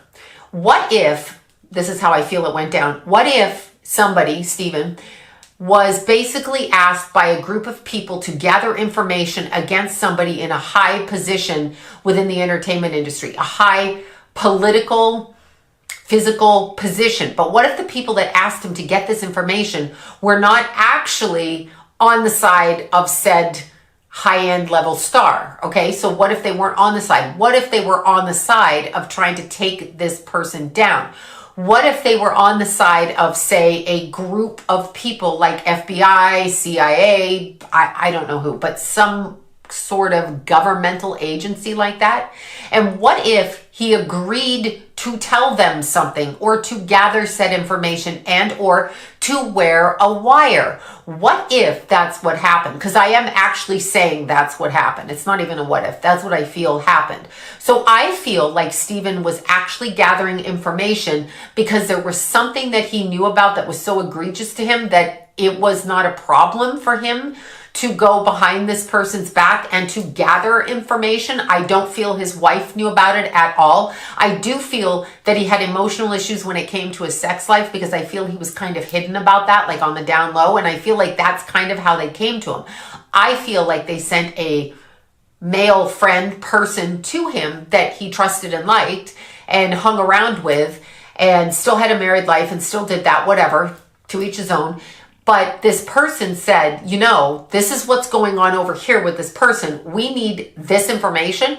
You can get this information from this person. And then what I'm seeing is kind of like a spaghetti dinner around the table with this particular person. And I'm not even sure he ate spaghetti. Okay, that's the weird thing. I don't know why I'm being shown the spaghetti. Anyhow, a dinner party, information, plans going down, information happening. And then I hear I was a targeted individual. I was a targeted individual. I was a targeted individual. So let's stop right there real quick, right? Because the biggest thing you have to think about is the fact that she says that the person was very close to him, was also married, okay? Was also in some type of male relationship with Twitch behind the scenes, as well as someone that would be able to get information out of him that he also was close to their family. Now, the only person that I could remotely think about, and I mean remotely think about, would be Derek Huff. Now, why, of course, are you thinking Derek Huff? Well, because Derek Huff had a very interesting and close relationship with Twitch, whether people know that or not. They were very, very close behind the scenes, did different TikTok dances together. They even had a bit where they did a TikTok dance together, in which in the beginning, Twitch had to preface it saying, "It's okay, I'm married." Now, why would a very straight masculine man be saying, "It's okay, I'm married"? Well, that's because it was a lot of allegations going on that Derek Huff was actually said to be LGBTQ friendly himself. As there was an actual article that was put out about him very recently. Well, not very recently. But ironically, just 10 years before Twitch died, in 2012, Derek Huff actually was caught in a gay club.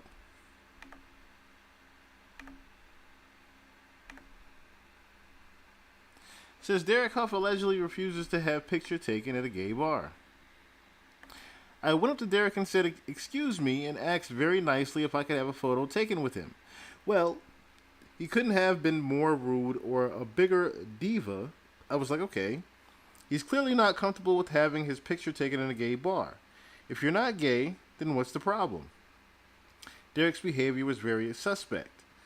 Ken Lee, a patron at the Salt Lake City gay bar Jam Lee, told the National Enquirer that he had spotted the 27-year-old Dancing with the Stars performer shimmying with his buddies at the gay club, wearing skin-tight, shiny silver pants, and approached him for a photo. According to Lee, the dancer got all nervous and fidgety and stammered, "No, no, no, no, no, not here." So why would a person be, number one, caught off guard? Number two, why are you in a gay bar? You're not gay. 3, you're saying, "No, no, no, not here." What do you mean by "no, no, no, not here," sir? Huff has been dogged by gay rumors. Despite his history of dating women, including Shannon Elizabeth, Lauryn Hill, and Cheryl Cole. Huff once told a reporter, "I've been called gay forever because I'm a dancer. I know what I like, and I like women." So, like I said, when I see things like that, on top of I have to look at, photos like this, in devil horns, comfortably with this pose here, one just has to ask themselves, number one, what do they have to do, with the involvement of Twitch, on top of, was there a behind the scenes relationship with Derek and Twitch that most people just didn't know about? If Sloan is actually correct on things. And Sloan hasn't necessarily been known to have been wrong about a lot of things. Remember, she didn't necessarily catch from channeling Kim Porter when Diddy was going to be having his raid and a lot of his other, his setbacks as of late. So, if I have to think about the relationship between Derek Huff and Twitch, who else would be able to get information out of Twitch other than Derek?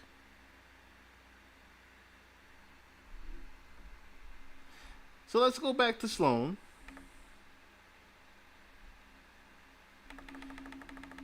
Because if you're listening closely, you'll start to realize just how much information she actually has, number one. Two, how much of an insight Twitch actually had on the whole thing. So there was an amount of stalking, targeting, information being used against him. They were running frequencies through his thinking, like frequencies. So one day he felt this way, one day he felt that way, but he knew it wasn't him. There was information gathering. I'm gathering information. I'm gathering a docket against this person. I have paperwork. I saw this. I heard this. I went to parties. I understand what's going on. I absolutely understand what's going on. So I will help you because I have heard about this. Now, it's not just his boss who he was working for. There are other people involved with this, and there were other people that he was speaking about. That now, and here's another thing. Okay, so I understand that they found the body in the hotel in Encino. Okay, so I understand that. The Oak Tree Inn. I understand that no one heard a gunshot. I understand that allegedly, as usual, it was the taking of your life and moving yourself off the planet of your own volition. I don't feel that's actually what happened. And I also don't necessarily feel that they should be saying that's what happened, because I think it would be obvious that it wasn't by the way the body looked and the injuries looked, if you will. So I'm asking what happened, and I'm hearing now, so electronics were brought to the meeting in the hotel.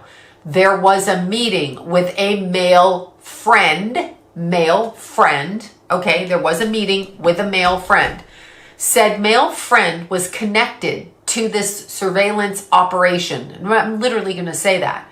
Male friend said, let's look at this on the computer. They need to check the computer. I don't know what information was taken off his computer. I don't even know if they can get into the computer. But everything was left very, very like nothing was touched except for him. He was touched. He was brutalized and he was targeted. He was targeted to do this, but it's like layers of stuff happening. So he did turn evidence against a high entertainment person. This is literally like he was surveilling them and they were surveilling him.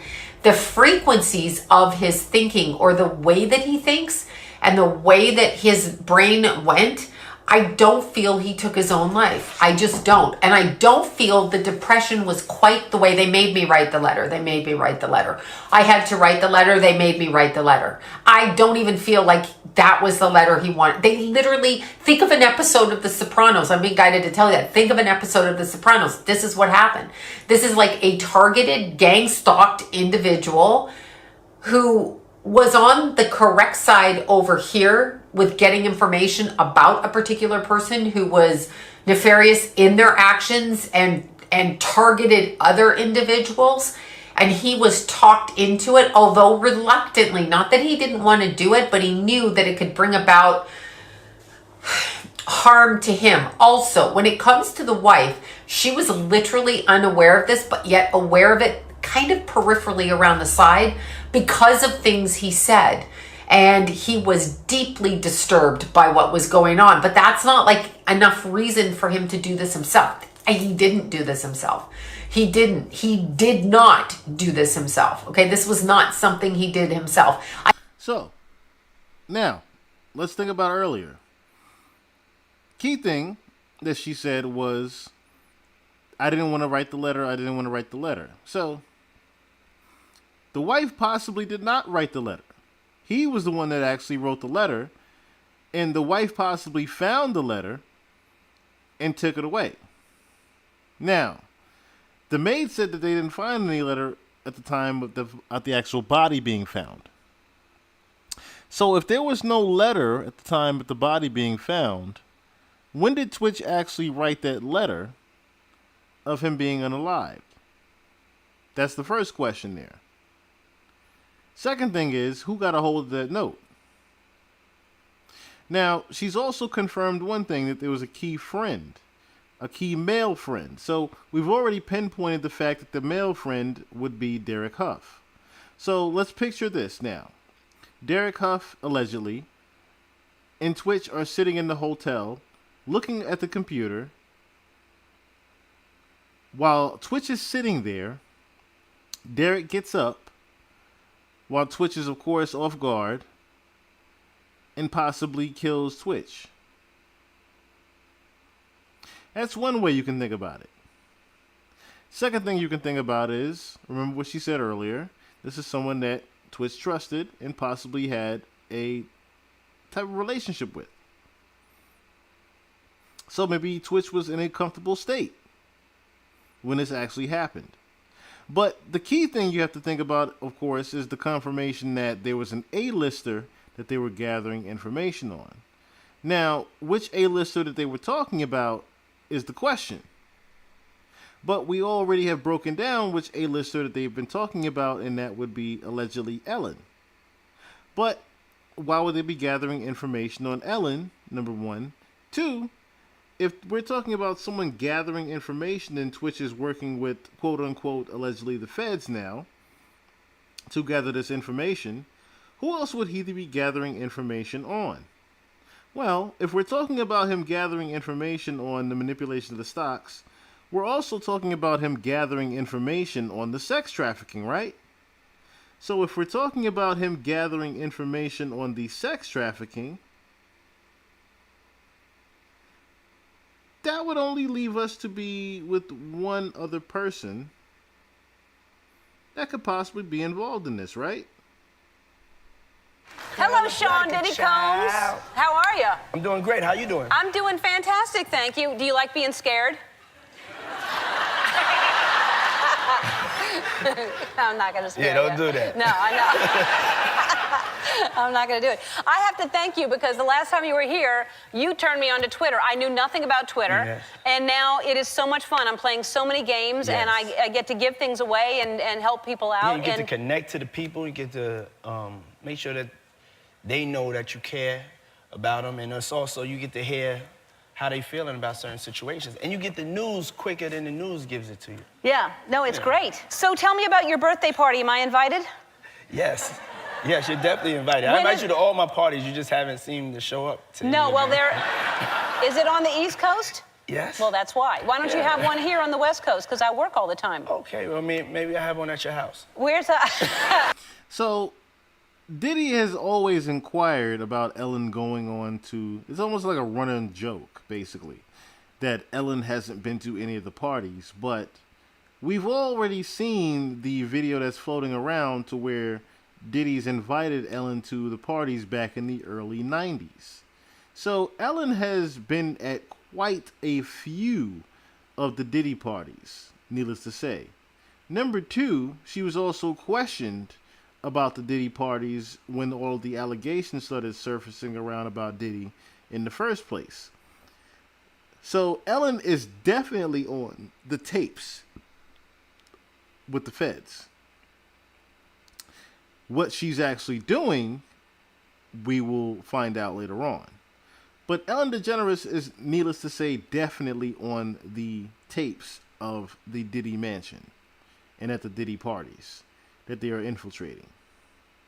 So, run-on joke, if you will, she's definitely been there beforehand.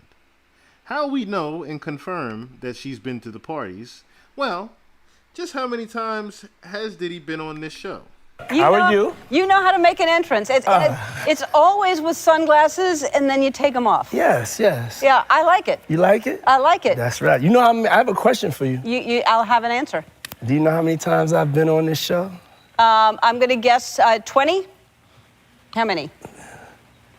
27 times. 27. Wow. Wow. I'm lying. Oh. It was only 17 times, but after you said the 20, I felt like I was losing, but 17 times!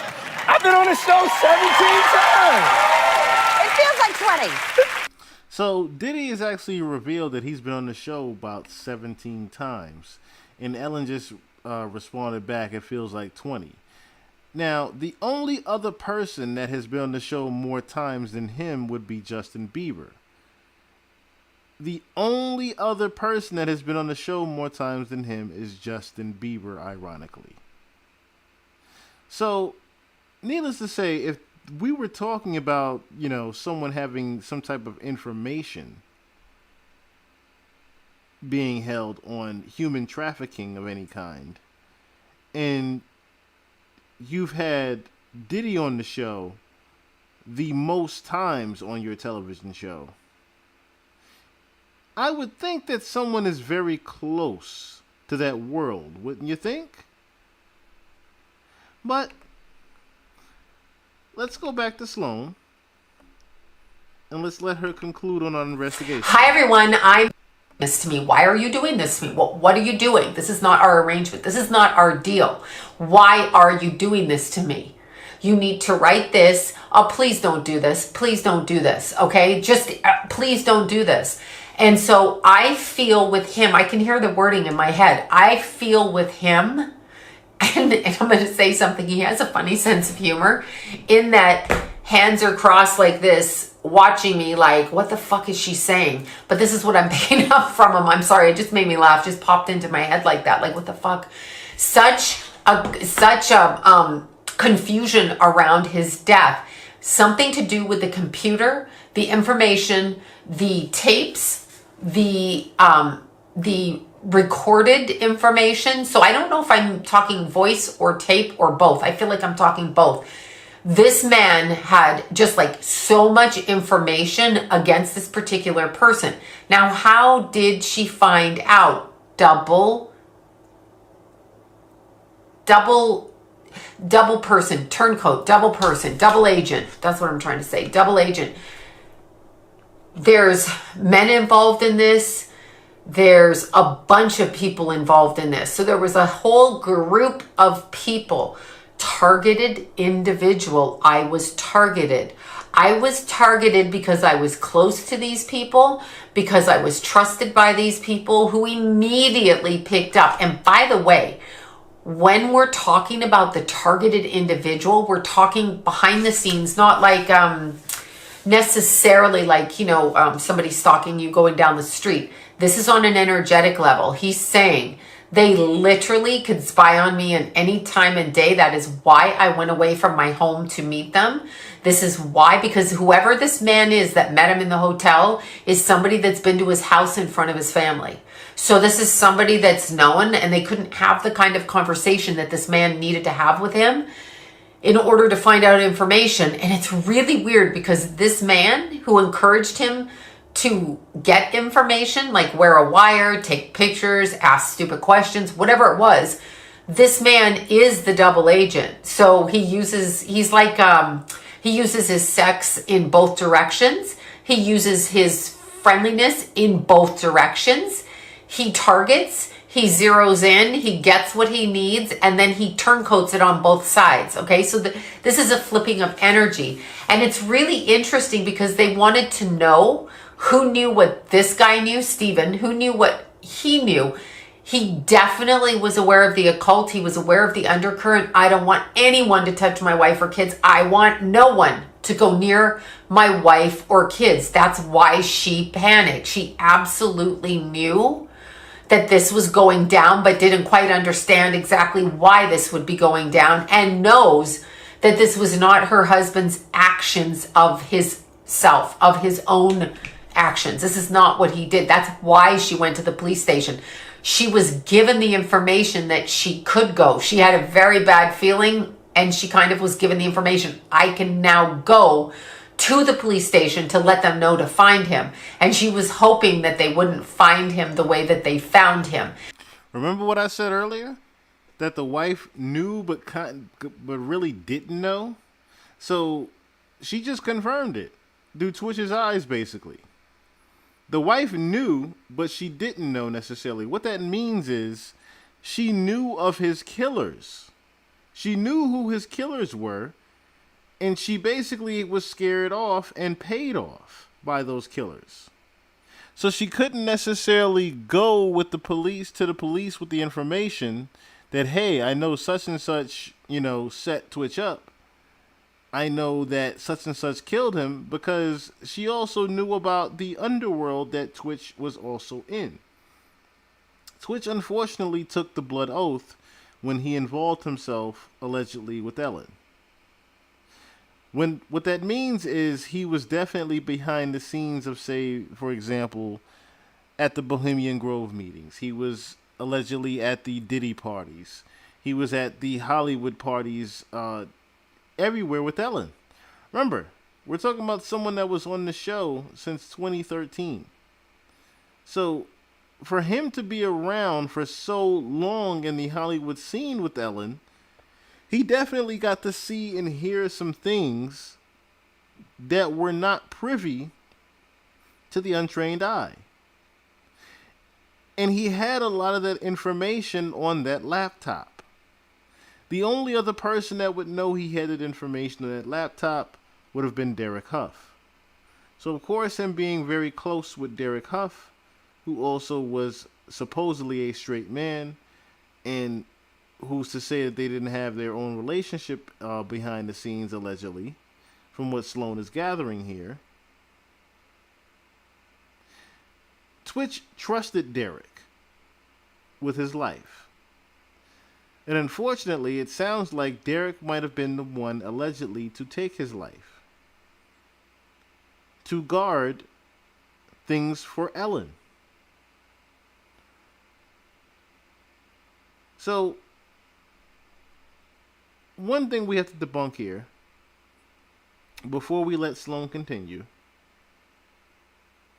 is the quote-unquote rumor of Columbus Short. Yeah.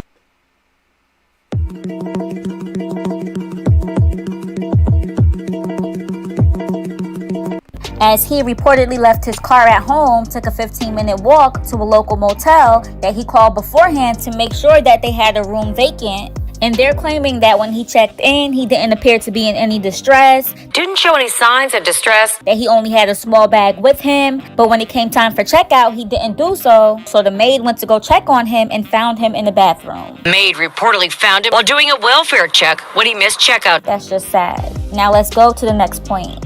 According to Columbus Short, the reason that he did that is because he made a bad investment and lost all of his life savings. Wow. And word for word, verbatim, here's exactly what Columbus said. R.I.P. Twitch. R.I.P. Twitch. And what I talked about earlier, you guys don't know what people are going through. People made investments, people lose a lot of things. People made investments, people lose a lot of things. This is just a theory. People are awful, they are mean. Like, people like Twitch are not awful. Twitch are not awful. Twitch was amazing. It's still amazing. Twitch was amazing. His legacy shall live on, but what if you invest in something that took your whole life savings? What if you invest in something that took your whole life savings? Possibly. It gets rough. I don't want to speak too much on that. Yeah, but what I will speak to, Tracy Christian, still haven't given me my money. Tracy Christian still haven't given me my money. And this is what I'm talking about. It's like, why? Because you got caught up. You can't pay me my money in a trust account. I do not trust your account. I do not trust you, Tracy Christian. I do not trust you, Tracy Christian. And I'm not going to kill myself. I promise you that. So pay me my money. I'm not going to kill myself. I promise you that. So pay me my money. Wow. That last line was so insensitive. Like, what? I can't. But yeah, so Columbus is into all that stock, crypto, NFT, investment world stuff. For those who don't know, there's been a lot of that world crashing down and people have been losing large investments. And the person who he is referring to, Tracy Christian, is the owner of a talent agency. And y'all know he's an actor, so they know each other through that acting world. She allegedly has been recruiting people with money to put money into a certain investment, promising them large and bigger than life returns. However, she got scammed, and this is linked to FTX. And that's the trust fund that she allegedly got the money in. Like, why? Because you got caught up. You can't pay me. But like I said, folks got duped, so there's no money to return. All their monies got stolen by the chief executive officer. This is one of the biggest financial frauds in American history. And for those who don't know, FTX is the latest Ponzi scheme, the latest crypto scam that has caused so many to also lose their life savings or huge amounts of money, as they all got swindled into this investment because they used the likeness of celebrities to help endorse it to make it seem like it was legit. And in return, people have been losing all of their life savings, including Twitch, allegedly. And the FTX thing has been sending many into a Great Depression. Some lost thousands, some lost millions behind it, and there's even a guy who allegedly lost over $1 billion. So it's bad. FTX customers were defrauded of more than $8 billion. FTX was super trusted, which is why folks dumped all of their money into it, thinking that it was going to be their jackpot to cure all of their financial problems. But instead, they're now all in a financial ruin. And let's face it. So, needless to say, with Twitch having the money invested in cryptocurrency, NFTs, and him involving Ellen also losing millions, let's now couple that with him having the knowledge of the sex trafficking. Again, there are a few things you have to take into consideration here. Twitch had knowledge of both things, but the biggest thing is he had knowledge of the underworld that Ellen was involved in. Because he was so close to Ellen, he had a lot of those things on that laptop. He had a lot of information on Ellen on that laptop, and unfortunately, it was part of his demise. Now, the one thing I wanted to debunk about that was the fact that, yes, he had investments in the cryptocurrency, but I don't think Tracy Christian had anything to do with his unaliving.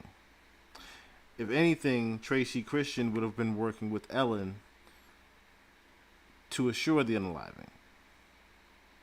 But that was, once again, one of those things that would just be there to throw you off as far as why he was actually deceased in the first place.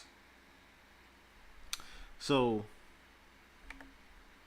the wife actually received half of the estate.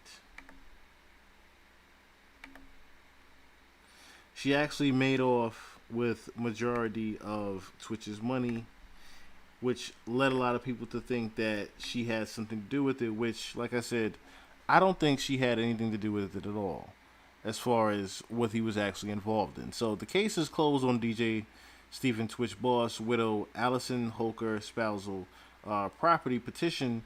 A judge signed off on Holker's request to be awarded half of the royalties Boss earned after their marriage union.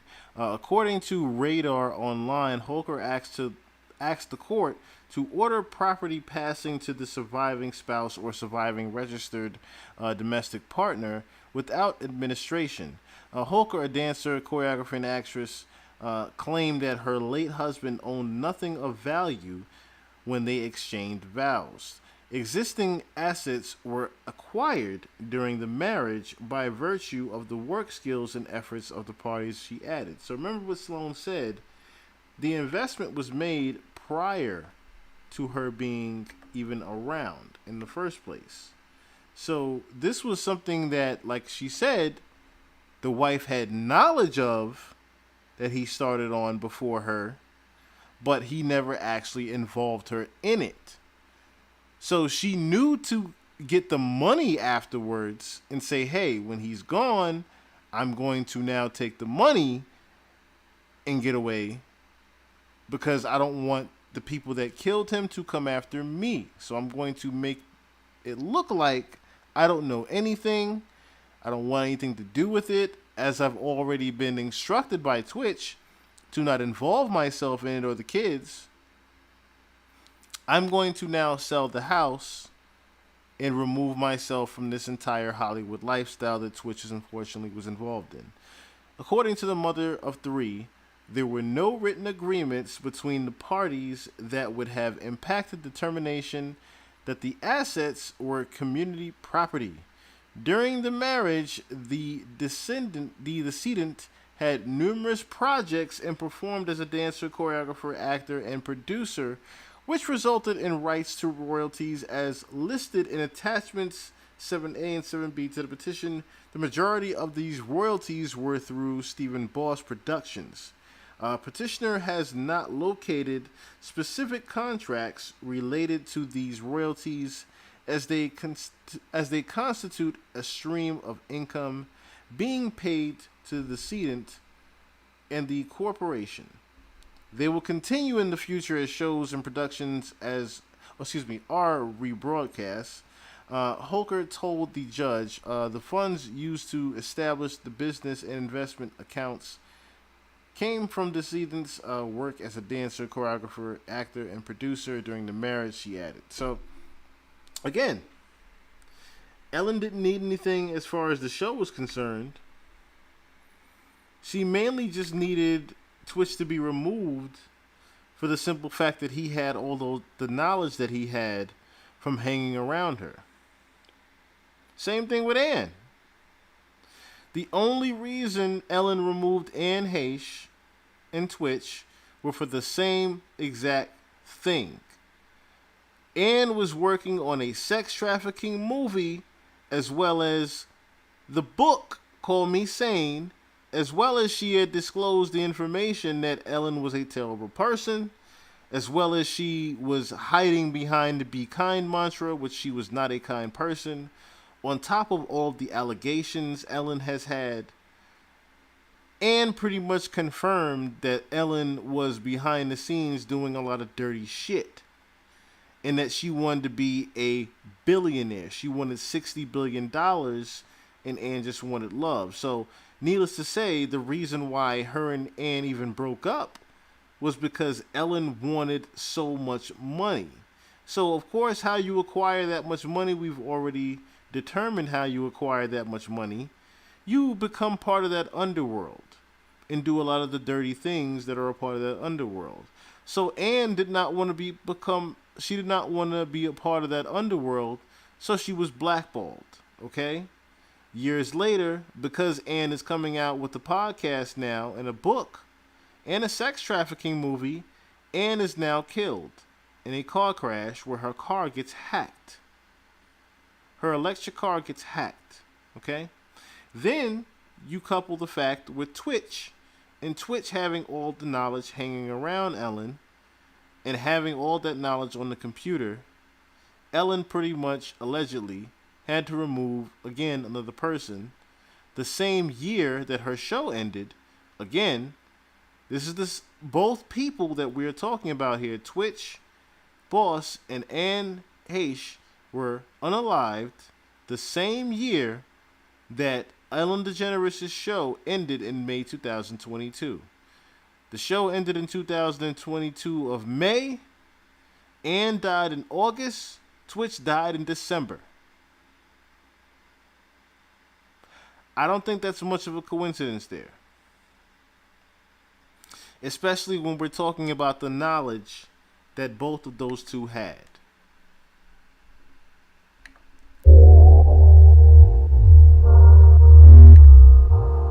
If this gave you some insight,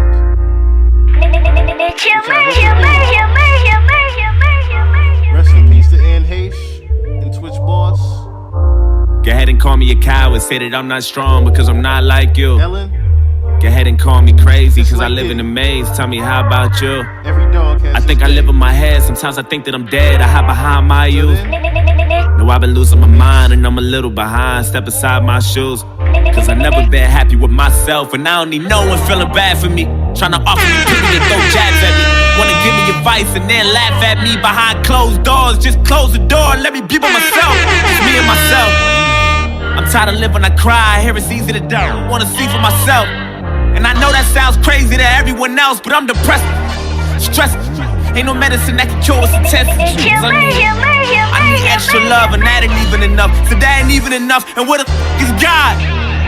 Damn, maybe I ain't believing enough, but today we gon' see if he's real. And if he is, then I guess I'm probably going to hell. Look, I ain't wanna die like this. I ain't picture my life like this. They don't know what it's like this. Pretending I'm happy so I can smile like this and laugh like you. Sometimes I wonder if I ever act like you. Could I finally fit in and maybe relax like, ooh? Or would you feel lost without me? Cause honestly, I think the world is better off without me and my mind spinning. This is the line finish. Truth is, I don't care how they feel about my feelings. I made up my mind. I'm going out like Robin Williams. I guess I'm not the ordinary people of John Legend, and I've been suicidal since the day I was 9. Okay, the day I was 9. I've been tired of being bullied, couldn't stay out the fire. Grandma told me I should take it one day at a time, and damn it, look at me now. Pen running out.